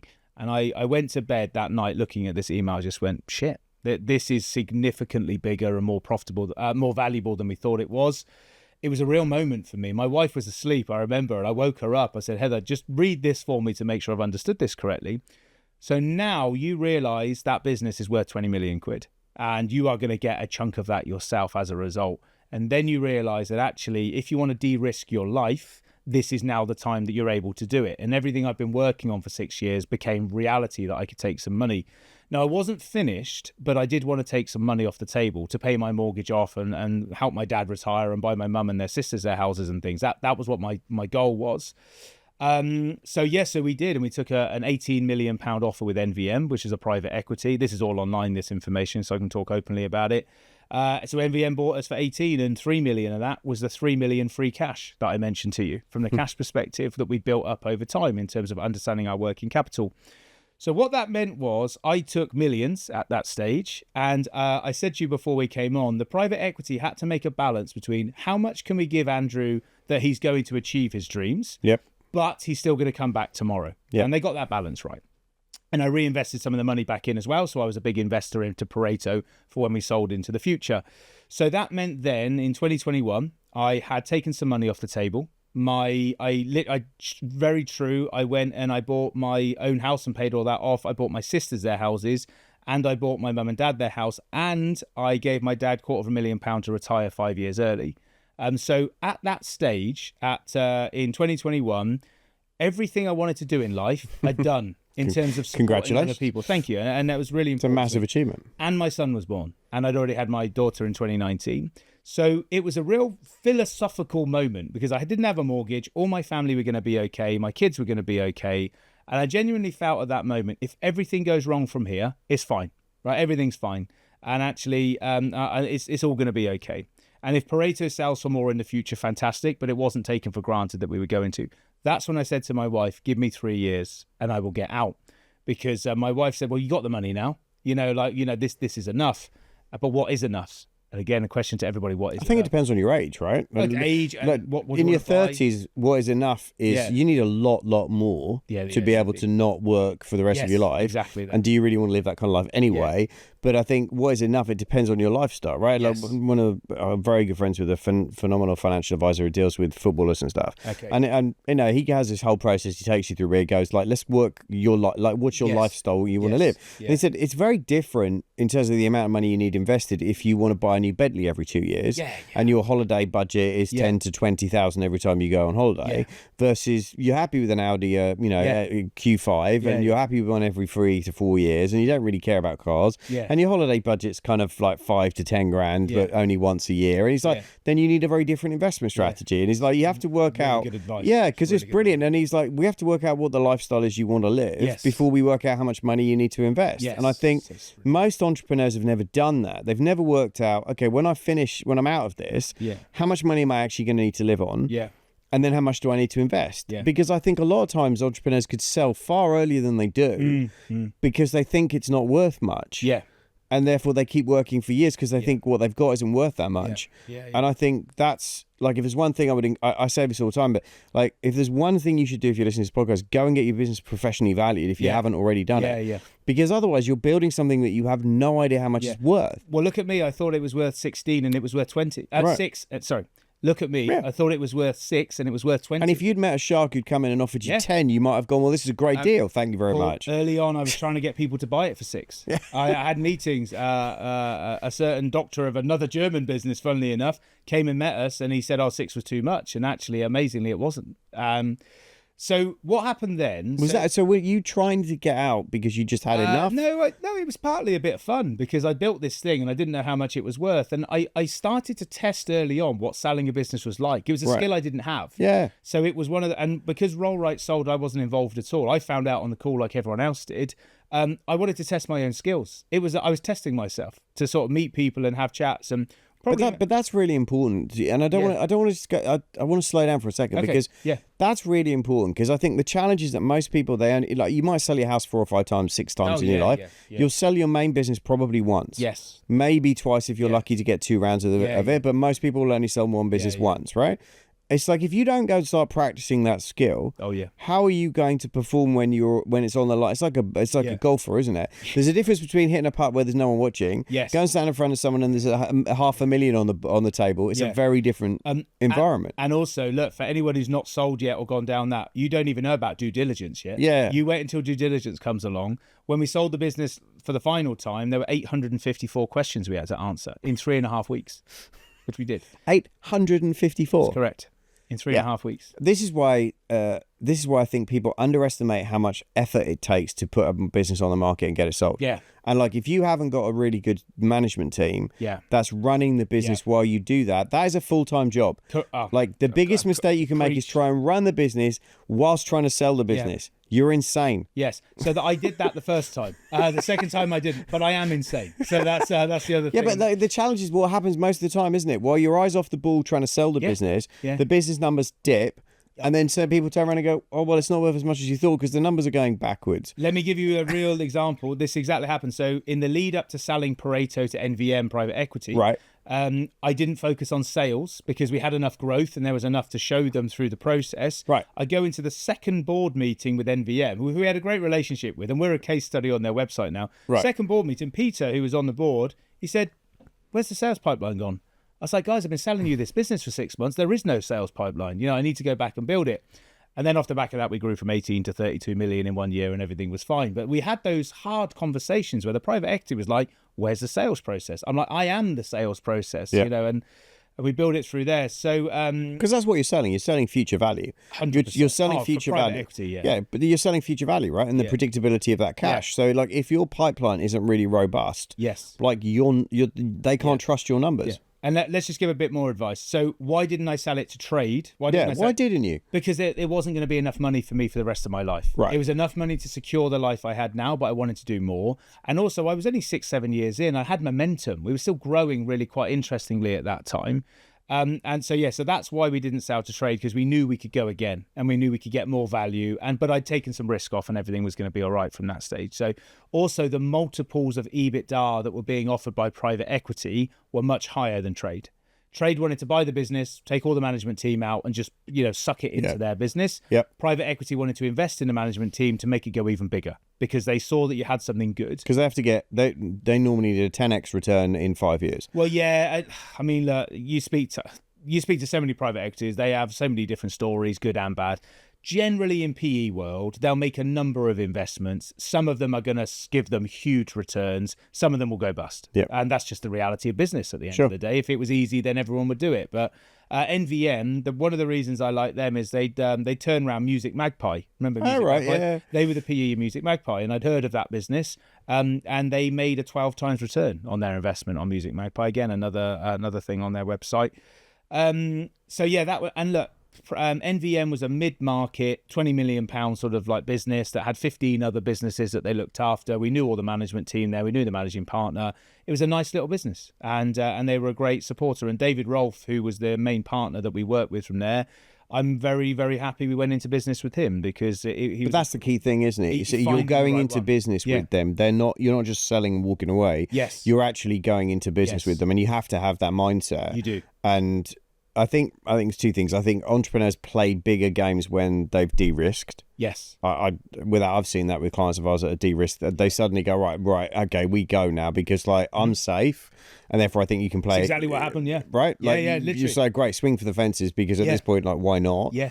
And also you've got access to capital if you need it, which can fund it for M&A stuff. Yeah, for M&A. Was that when you started doing M&A? Yeah, so M&A was done towards the end. I think the year before we sold our final sale, that's when we did our M&A. So if I just explain how we got to sort of the nearly 50 million bit, because this is where the story gets quite interesting. So NVM came in, we're doing 18 million turnover. They're saying to me, where's the sales and all that? So what we agreed to do is put nearly £1 million into our overhead to supersize growth the business over the next few years. Right. So we hire a sales team, we hire bid writers, we hire a marketing team, a socials team, another ops person, a new CFO, because Bill is amazing and stays in the business, but he doesn't have a financial degree. He's a great systems guy, but he's not a finance guy.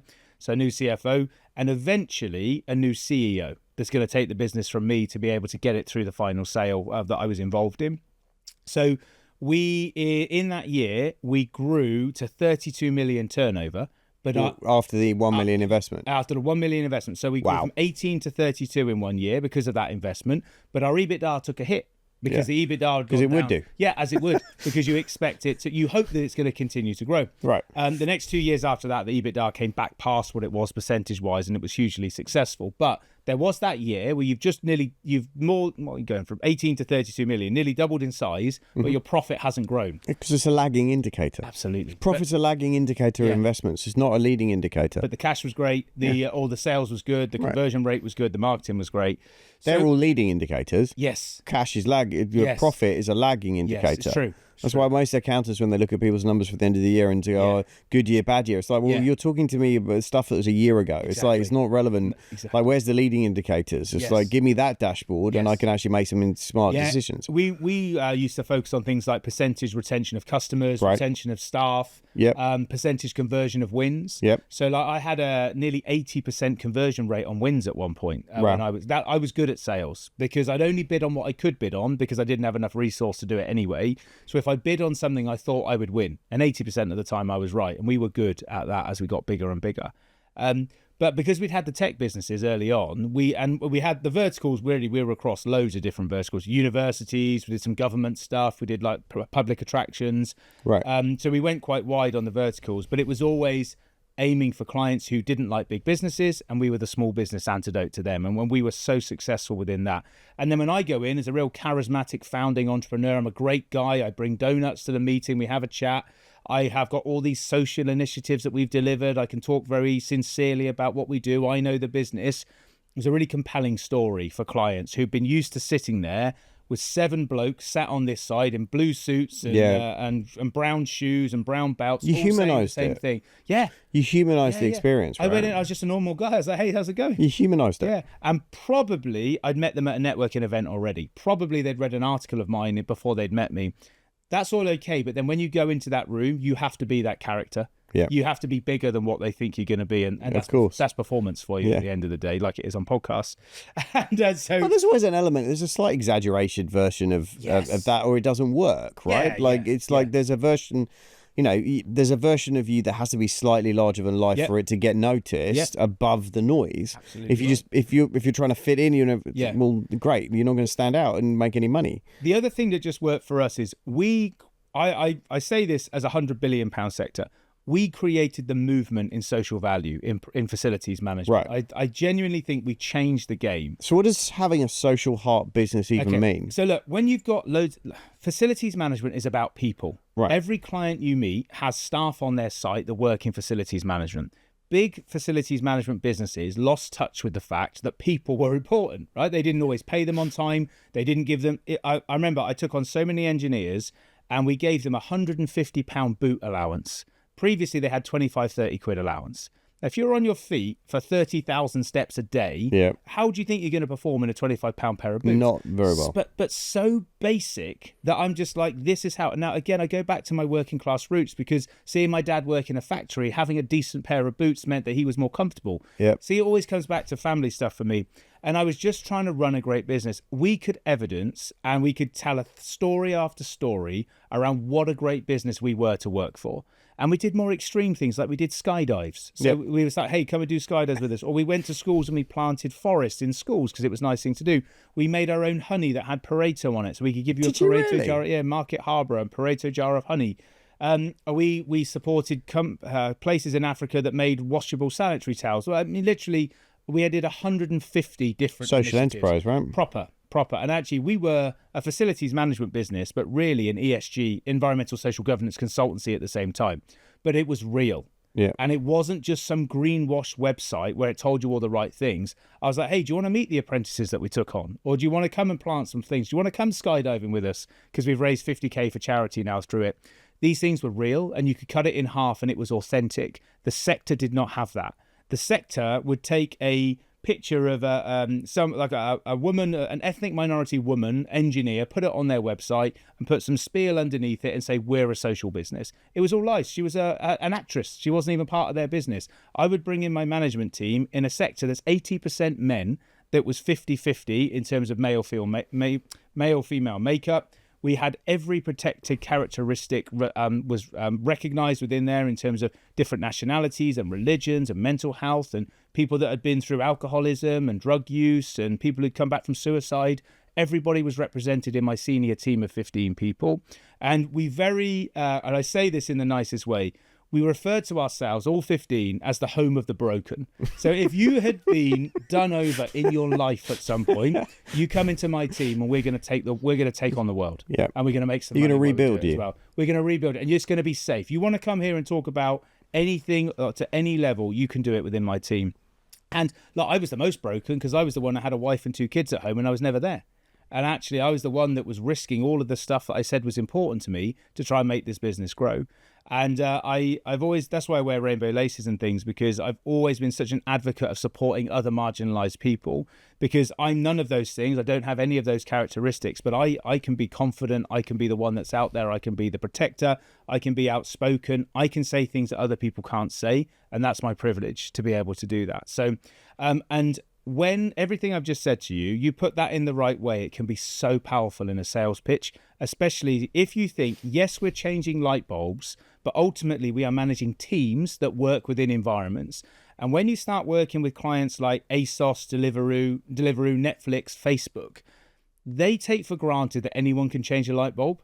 But it's kind of like saying an accountant should be able to add up, right? Yes, I mean, exactly. There's a price of entry, like you're an accountant, you should be able to add up. If I have to ask you if you do, we have a problem. But no one could do social value like we could. Right. And no one could bring in a team that looked like my team. And my team was authentic and it was real. And we were so and you gave them a large amount of shares, didn't you? We gave 20% of the business away in sweet equity. So so that part was, we had 15 senior leaders in that business, which was the C-suite and the directors underneath. like I said, the split of 50-50 men and women and all the protected characteristics I mentioned, 20% sweet equity pot was worth 15 million quid or so that got split between them. These are just normal people, normal lives. They left normal jobs to come to this small business, and we didn't lose a single one in 10 years. So when I ran the business, there's 15 people, and some of those joined in year 1, some of those joined in year 8, but we didn't lose a single one. Wow. And I hired them all myself. And still today, and I'm not starting another business, but if I did, they're the guys I call, because I know that there is a deep level of trust and an experience that we went through together. I think if we went to war, that is my team that I call up. Like, right, you're my general, you're my this, you're my that. And you just couldn't break the bond. And we never lost the trust in any of those 15. No one ever let us down.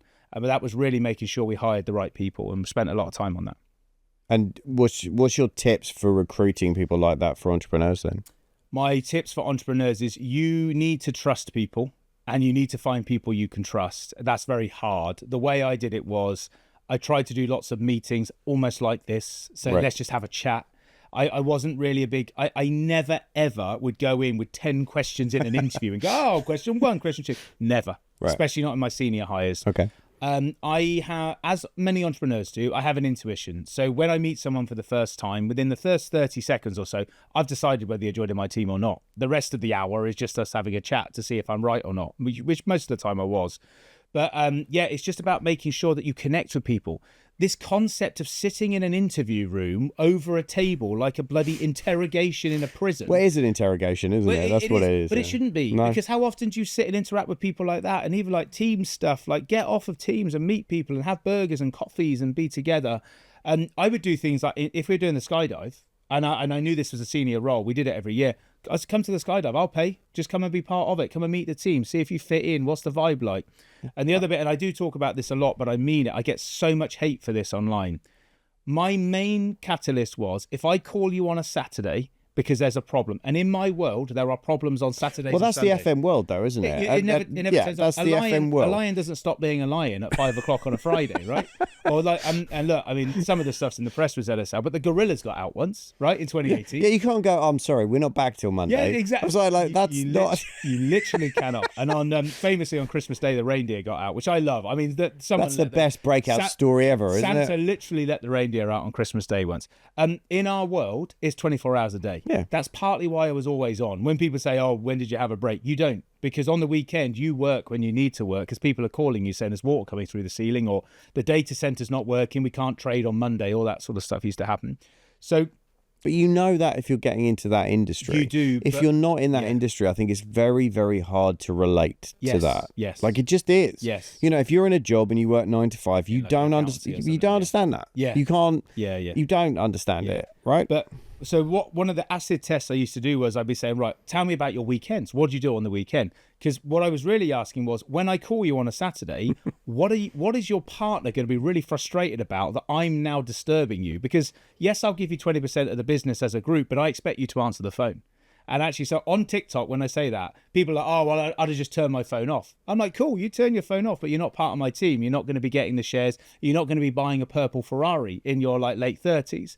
So I think for me, it was just about, I did expect commitment back. And I did expect them not to go all in, because they could go on their holidays and maybe let them have a couple of weeks off a year. But really, I was like, look, we're on a journey. We're doing this together. We're going into battle. But you didn't force them to do that, right? Like nobody's forcing people to do that. You buy into the vision, you buy into the leadership, and you buy into the journey. Yes. And if that's a conscious decision, and if you do, then great. Yeah. And if you don't, then there's no hard feelings. Then go do your life in a different direction, and that's cool too. And there are many people that I got right to the final point where I wanted to hire them, and they didn't join for one reason or another. Sure. And to some degree, I bet some of those people think, I wonder what had happened if I'd have said yes. But I also wonder what would have happened if I'd have said yes, if they'd have said yes. So I think like hiring and recruiting, I'm not saying it's recruitment is perfect every time. There are many people I hired on lower levels that didn't work out and I got it wrong. But on the more senior levels, I got it right. But I really tried hard. I put a disproportionate amount of time into those recruitment decisions. But that's the important point, isn't it? Yeah, because they're the ones you trust. Yeah, but if you like bring them to different environments, put them in social situations, and also see enough people. Yeah. Too many people say, I've seen 3 people, I'm hiring this one for a senior role. And I'm like, you've seen 3 people. Like we should be seeing 30 to 50 people. What like you're not putting in enough effort for this role and how serious it is. But saying that, at least 4 of those 15 I met once and hired them immediately. Of course you did. People like Alex Mills, who she ran the zoo for us. She was one of my first senior hires in ops, and Alex is absolutely amazing and a dear friend to me now. We were in a meeting room, me and Charlie, the guy I mentioned earlier on in the story. We're sat in a meeting room having a chat. She walked in accidentally early to the room.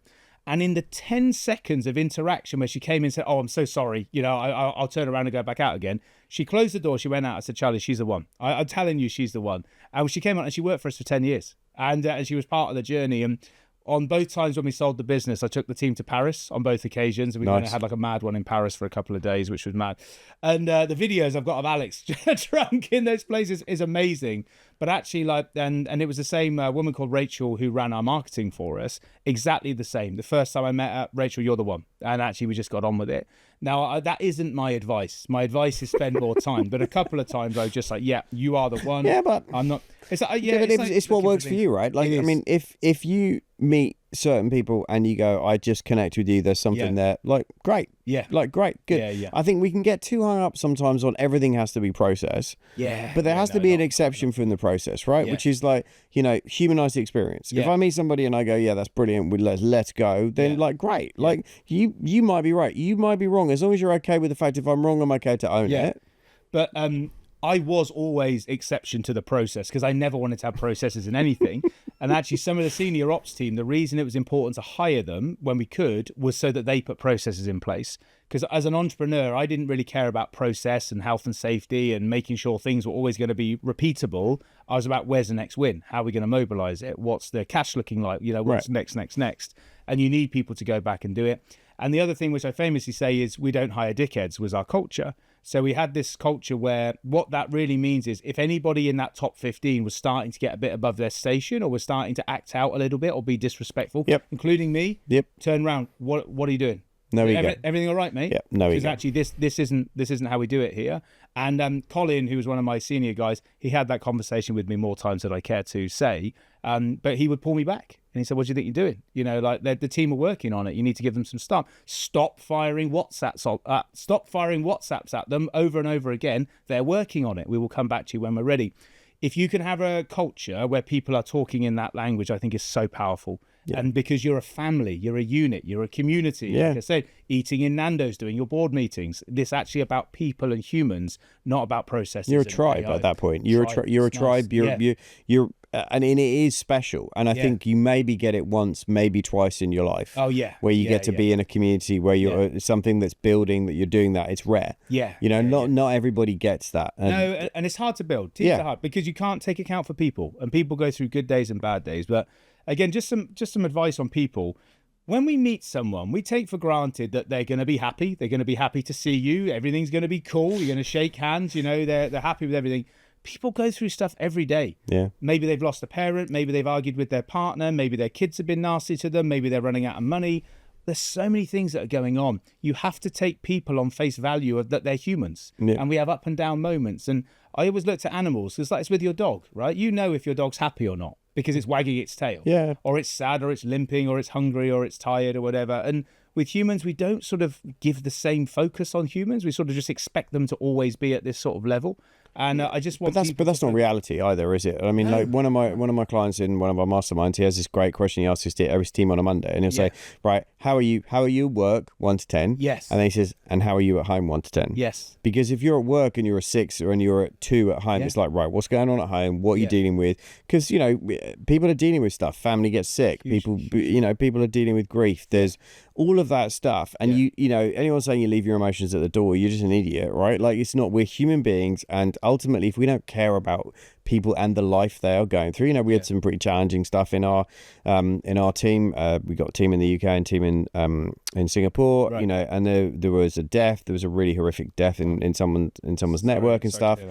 Yeah, but it's like to think that isn't going to happen, and if you've got 550 people, there will always be people in the team who are dealing with bereavement. Yeah. There will always be people who are having babies and there will be people getting married. Yeah. And that's the whole of the human experience. And if we as a CEO can't celebrate that and then support them when they're struggling, that's what leadership is, right? Absolutely. Leadership is supporting people when they're struggling. It's not anyone can be there when they're winning. That's easy, right? But the real, my opinion, the real quality leaders show up when people are struggling. They don't. It's not about the cameras and who's filming you. It's like when your team is really struggling.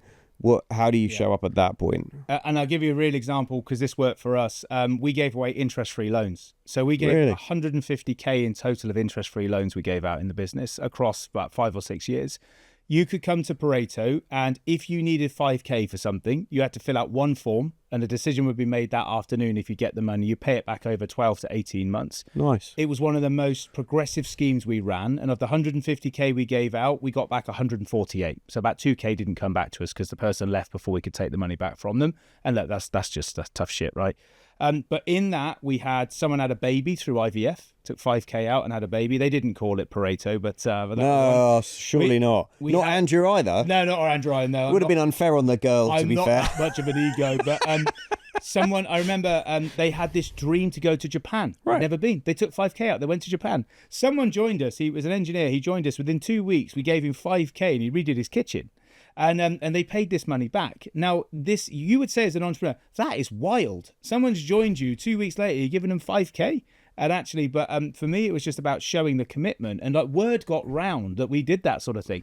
I couldn't say this for certain. I bet some people joined us because they knew they could get an interest-free loan. But so what? Yeah, no, it doesn't matter. And by the way, every time they walk into the kitchen and their wife goes, I love this new kitchen. Absolutely they go, right. well, that's because I work for Pareto and that's why we're staying.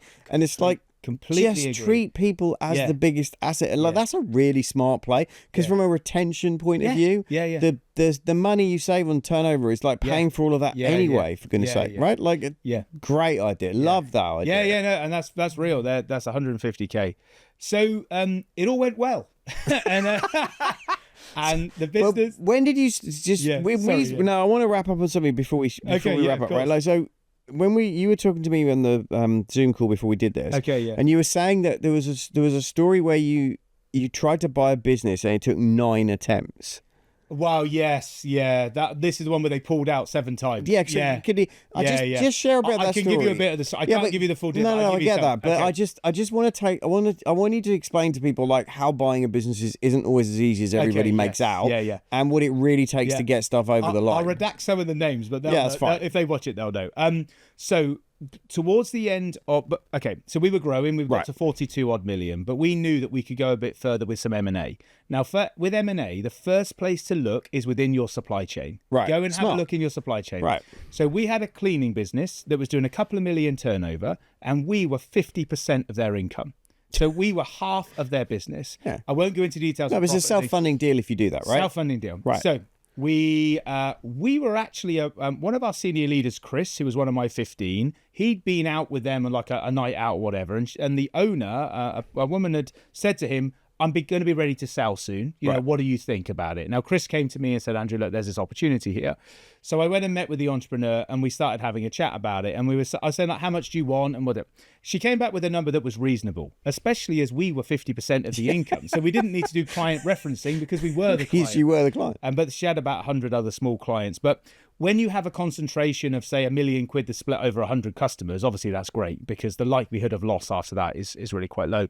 So through the process, we principally agreed the deal very quickly, because we were all happy. She wanted to exit. We were happy with the multiples and everything. Awesome. All good. And then every time we had a meeting with her, we thought it went well. Like, we go and have a dinner and we talk about all this stuff that we're talking about now. And I get a WhatsApp afterwards and she goes, "That was a total disaster. The deal's off." And now I'm good with people. I have good emotional intelligence. I have good empathy. I could not work this out. And generally what you found was actually the toys being thrown out the pram was because they wanted to change something about the deal. So it's a bit of a threat. Right. All right, well, if you want to do the deal, Pareto, you now need to do this, this, and this. I think after time 6, we're a bit like, look, just WhatsApp us and tell us what the difference is. We don't have to go through this whole rigmarole every time. So that deal was on, off, on, off, on, off, on, off. And eventually the deal was Did you on. have deal fever at any point in the middle of that? I used to have a chair, Mark, who would say time kills deals. And that was his thing, time kills deals. And actually, the longer you go on... I would agree with that. Yeah, the longer you go on, the less likely the deal's going to be done. I think that's 100% And sometimes, like, now is when it needs to be done. There were many times when the text came in and you roll your eyes. You're like, oh, I've seen this. I'll deal with this tomorrow now because actually I'm going to go to sleep and then now's not the time to do it. It was always the right deal. It was always going to happen. And it was a cracking deal for us. It was absolutely brilliant. We bought it at a great multiple. We sold it at a great multiple as part of an overall deal. So overall, it was good. But it was just one of those processes. And I bought a couple of businesses since then that have been much more smooth from like the entrepreneur perspective. But look, when you're dealing with an entrepreneur who's got a couple of £1 million business, they're On the line, they're going to achieve their dreams. They want to try and negotiate as much as they can. I mean, the headline price never changed. It was just like little bits of the deal. But I'm like, look, this is me. You can have a chat. If you come in and you've decided, actually, I don't know, I want to keep my phone number or something afterwards, we don't have to go through a big like argument about it. It's not a drama, although we did want some dramas. We did want drama, and the drama certainly came in there. Reindeer got out, and then that was the other drama so as well. when I think, well, there's an interesting point, and I just want to link it to something that I want to wrap up on. So that I think she was probably having some kind of a challenge with identity and like what happens after. Mm-hmm. So you did something I don't think I've heard many people do, which, and I'll let you tell the story, but when you talked to me, you said you worked with a psychologist for 2 years before you sold. Yes. Well, first of all, when did you decide to do that? Like, and what was the catalyst for that? Yeah. So, with the psychologist, why did I decide to do it? Look, I don't come from money, as I've described. Sure. This idea of like sudden wealth syndrome to some degree, I was conscious of. Right. And also, when we realised the business was worth millions and millions, there was a bit of a shit moment. Oh dear, what's that going to mean? Right. You said about who looks after my wealth management and things like you don't think about those things early on. No. So it was a proactive measure that I was going to deal with new things I hadn't dealt with before. Right. And that's how it started. Yeah, that's where it came in. So what was the thing what did they teach you then that helped? Many. So Stuart Duff, Pern Candola, I will recommend him to anybody. And actually, shout out to Stuart. Shout out to Stuart. And again, if I may, after I sold the business and I exited, one of the first things I did was go and buy 2 £700 bottles of red wine and went to Stuart and had breakfast with him and just said, thank you. I said, because you helped me understand myself, and actually as much for my marriage as my overall business thing as well. It's so important to understand. Stuart taught me I was hugely insecure, and that actually, Andrew, you tell a good game and you sit here and you say all this bravado stuff, but actually you're just a scared little girl under all that, Andrew. You think someone's going to come and find you. Wow, he spoke to me in those. That's calling your BS out. He spoke to me in those terms in a very trustworthy way. What did Stuart really teach was, so he dealt with people that had become rich before. He likened it to Olympic gold medalists and working for 4 years for something. He said, with Olympic gold medalists, what often happens is you have a goal, and the goal is to win gold. And for 4 years, you run and run and run, and there's an island that you're trying to get to. And he talks about swimming towards this island. And he said, for gold medalists, getting on the island is getting the gold. He said, but what you need to understand is, Andrew, you will get there one day. And he was one of the first to say, you will be a millionaire one day, Andrew. I know it, and I'm telling you that that's going to happen. When you get to the island, you need to understand, what are you doing next? Because what happens is a lot of people who win golds or sell businesses go into depression because everything they've worked for is about getting to the island. What they don't focus on is what you do next. Yep. And let's just think about it for a second. Let's just say you make tens of millions of pounds and you go to Barbados with your wife or whatever, and you go and sit there for a month, right? And you leave everything else behind. Eventually, you're going to get lonely. Because all the people you care about, all the infrastructure... They go back to work. They go back to work. And like, they've got jobs. The biggest thing, and it's so basic, your mates are at work. Yeah. Your family You can't keep playing golf with them because they're at work. No. And actually, especially when you retire in your late 30s, there aren't loads of people in their late 30s just sat there going, oh, hey, Andrew, do you want to come and do this? Which is why I podcast, to keep myself busy and things. But so what Stuart, and I'd never been spoken to, I'd only have respect for Stuart. He changed my life in such a positive way. He taught me about myself. He taught me about insecurity, but he taught me that you need a plan. Andrew, you're a goal-driven individual. From the moped, we know that's true. Exactly. What's the goal? Yep. What's the goal? And I worked on 4 goals with him, and basically I knew that when I got to that island, these are the few things I was going to work on, and they related back to family, buying the houses. One of the things that on Christmas Day, so it's true, there are 75 people in my family. My family all live in 2 up, 2 down houses. No one has a room big enough for 75 people, let alone a house. So one of my goals was to hire an entire hotel on Christmas Day, all of the rooms, and pay for everything. That's so cool. And I did it, Western Manor Hotel, in Western on the Green. I got married there. Did you really? I got married at Western Manor Hotel. Oh, so I hired the entire thing on Christmas Day. We didn't hire all of it, but we came close. But it cost about 15 grand. Yeah, that's what that wasn't that much because we hired it for the wedding. We took all the rooms. It's beautiful, isn't it? That's where one of my houses where I used to live behind there. It's a small old world. Yeah. So Western Manor Hotel. So I hired the whole thing. My entire family came. We bought all the rooms. So cool. I paid for all the food, all the drink, whatever they wanted, and I didn't want anything in return. And in my family, the women run the family, right? The mafia in my family is the aunties. You don't mess with the aunties. If I was ever disrespectful to my aunties, I had a slip around the back of the head. It was that sort of scenario for me growing up. I very tentatively called all my aunties and said, I don't want to hijack Christmas, but this is what I'd like to do. How do you feel about that? And they all said, yeah, amazing. We don't love cooking on Christmas Day. It's too much of a hassle.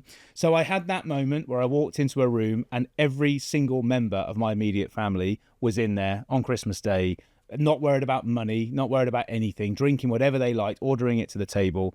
And that was really special. And that was something that I organised and I loved. And like I said, I bought my family their houses and I bought my farm. I just think we're chasing feelings. We're not chasing money, right? Like people think you're chasing money and I think you're chasing feelings. Yeah. And I personally am chasing feelings, for sure. And the money is a vehicle that gets you more of the feelings. Yes. And I think it's experiences, isn't it? You know, we come into this world with nothing, we leave with nothing, but your memories and your experiences. And like, so if you accumulate all this stuff, you just get left with stuff all at the end of it. And it's like, okay, actually use the money to create magic moments. Like I teach all my clients, like at the end of the year, you want to have a folder on your phone called Magic Moments, right? And I have a daily journal app that I use in it, and part of it is to prompt you to put a photo in from every single day. Like because if you're having a bad day, just scroll back through the last 2 weeks and look at how much cool stuff actually happened. I'm with you. It's amazing. Yeah. But like in my phone, I've got this year's date, and it says Magic Moments. And there are and some of them are really cool, like conversations like today. Some of them are just watching the sunrise on the solstice with the tree, through the tree. Just I was out there with a coffee and I watched the sunrise, and I'm like, took a picture of the tree, and I was like, magic moment. And I think the more you can just stop and appreciate how incredibly unbelievable it is that you're even on this planet, that the odds of you being here are so ridiculous. The odds of your parents getting together and you being the outcome are ridiculous. The fact that you are even here is insane. Like, just take a moment to appreciate everything you have, because I'm a great believer that unless you appreciate what you have, you're never going to attract the opportunity to have more of it. Because if you don't value what you've got, why would the universe give you any more anyway? Like, why should I give you more? Because you don't A, appreciate what you get, and B, you don't look like you can deal with it and manage it in a responsible way. So I'm not going to give it to you if you don't look after it, right? Like, and for me, we're chasing moments. I think we're all chasing moments. You realize you need a lot less money than you think to chase magic moments. You need a lot less to chase magic moments. Is it great to have resources? Of course. But like, don't let the chasing destroy the moments on the journey. Don't let the chasing destroy the moments on the journey. It's the third time to go back and rewind. I couldn't agree with you more. I mean, verbatim. For me, it is, I am not materialistic at all. No, you said you bought a McLaren and got rid of it. And I sold it and I made a big loss. I mean, that is true. It's only because my ass was too big to fit in the seat. If anyone's driven a McLaren. Yeah. The McLaren, just on that story, after I got the money at the exit, I just went and, it was a 100 grand car. I bought it in cash in Derby, I think it was. And I didn't even drive it. They just delivered it to my house. And then I couldn't turn it on. I had no idea what I was doing. I had to call them back to come and show me how to start it up. What I really hated about that car was, as you drove around, people were like, "Well done, mate." They're like waving at you, and they're like, and I drove it to Buckingham Palace and famously and everything for a leaders event. I felt like such a fraud. I actually hated it, and I was really embarrassed.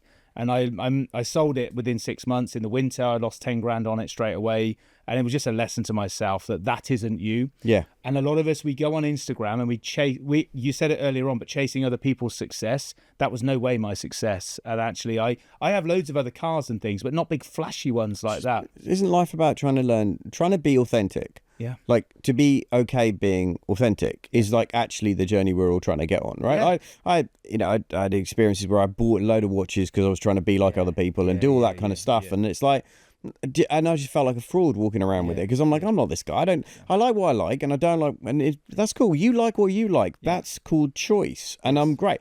I don't mind if you don't like what I like, and I'm happy for you that you've got what you want. Fantastic. But that's tolerance, and and I agree. We live in a life where success is different for all of us. Sure. Just like, and this is my whole point with success. My mum was on the shop floor stacking shelves for most of her time. Then she went on to the tills, which she loved, and then she was cooking in the restaurant. And then one day, the general manager of Sainsbury's in Cowley came down and said, "You can be my PA."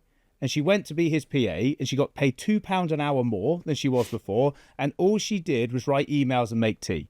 And she felt like self-actualization like I've never seen in someone before. Because for 28 odd years, she'd been down on the shop floor. Right. And now she was sat there. She felt like a fraud again because now all of her mates were still down there earning minimum wage still.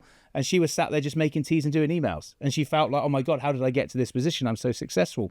But that's cool because we're all individual in that. Progress. All we really crave, I honestly think this is true. Yeah. All we really crave is progress. Nice. I think people die inside when they don't feel like they're progressing. Yeah. I think if that's when they work on your team or if they don't feel like in somewhere they're growing and they're progressing, they die inside. And I think the challenge at the moment we've got is that as a country at the moment, the UK feels to some extent like there isn't hope and there isn't opportunity.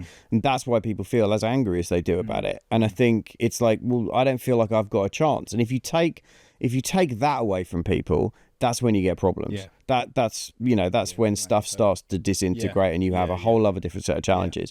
You have to people have to feel like they've got a chance. Yeah. Right? Like they've got a chance to come from where you came from, right? They got a chance, like whether they're, they've got different social learning skills, they've got, whatever it is, right? The 15 people you had on your management team, they all felt like they had a chance. Yeah. Right? That's what you did for them. You gave them hope and a chance. And I think as leaders, that's what we should do.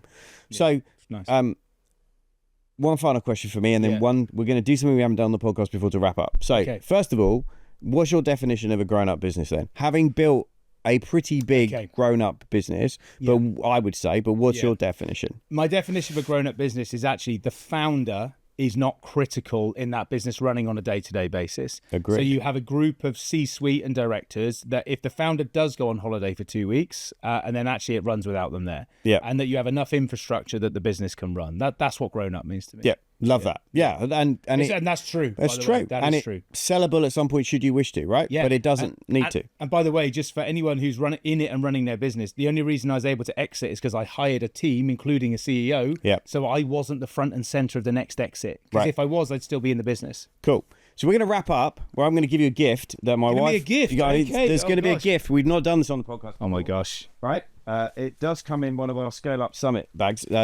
Hope this works with the sound. My wife went and got this because it related to a story that, funnily enough, is you haven't actually told the story on the show. Goodness. But it's a gift, right? So this is from us to you. Okay. So if you're watching on YouTube, I'm handing over. If you're not, I'm handing over a giant. There you go. You can take that out. You can have a look. You can have a look. Yes, you can. I genuinely have no idea what's going to be in here. It's cool, right? Right. Okay. So you get purple. Obviously, you need purple flags in your life. Okay, I've got purple flags. My kids are going to love those. Yep, great. These are M&S. They are. I know them. I know these. So for those of you not on YouTube, they're donuts, right? So because how much business do you reckon donuts made you? Oh no, I mean literally millions. My phrase is we spent 25 grand on donuts in 2019. Yep. I love these. Like these sticking out the top as well. Exactly. I couldn't just get you donuts. We had to get you. And she tried to get you as close to the brand colours as possible. Pistachio as well. Look, just my point on donuts, and everyone needs a hook. Right. So like Moneypenny, the phone answering service is socks. Every Christmas they send socks. Is that right? Yeah. So because Moneypenny was how I had the phones answered all night when we were trying to sleep. And so my whole thing was donuts. And the whole concept is what's making you slightly different to other people that makes you memorable. Right. And 2019, we spent 25 grand on donuts. And it's true, I had donut people calling me saying, I heard you spend loads of money on donuts. Can we be your supplier? Brilliant. But I always got the client logo put on them, and I always use them as a tool to break bread with people. Nice. We forget human skills in business. Sit down and have a donut with someone. I bet you'll find out a lot more about them than having a Zoom with them. Yeah. And I think that's the whole point. Thank you for that. I'll eat one of those. That's right. Yeah, I won't do it on camera. It's not that sort of OnlyFans channel, is it? Well, listen, Andrew, I've learned an awful lot about you. Thank you so much for sharing as much into your grown-up business journey. It's been an absolute privilege to have you on the show today. and keep inspiring others to think big, play big, and take risks, right? And play the game. Yeah, okay. And look, it is all a game. It is. It is all a game. And actually, you win some, you lose some, and actually, you just have to keep going and see what's going to work for you. But thank you so much. It's been a really open conversation, and I've talked about lots of stuff I haven't talked about. Well, on that's the a win podcast, then. which it was. And thank you so much for the donut. You're welcome. Again, every time. You're welcome. So listen, if you've loved this episode, make sure that you like, follow, subscribe, do all those good things so you don't miss another episode. And tell someone about this incredible conversation we just had, because they might need to feel as inspired as you do. I hope you've felt fired up and ready to grow. We'll see you on the next show. Take care. That concludes this episode of the Grown Up Business Podcast. I hope that got you fired up and ready to grow. The key thing, though, is to remember you get paid on what you get done. So write down the top 3 actions from this show and make sure that you implement those in the next 72 hours. Hey, and while you're at it, make sure you click the links and the resources below this episode to claim 3 growth resources to help you build the business you desire and deserve. I'll see you on the next episode.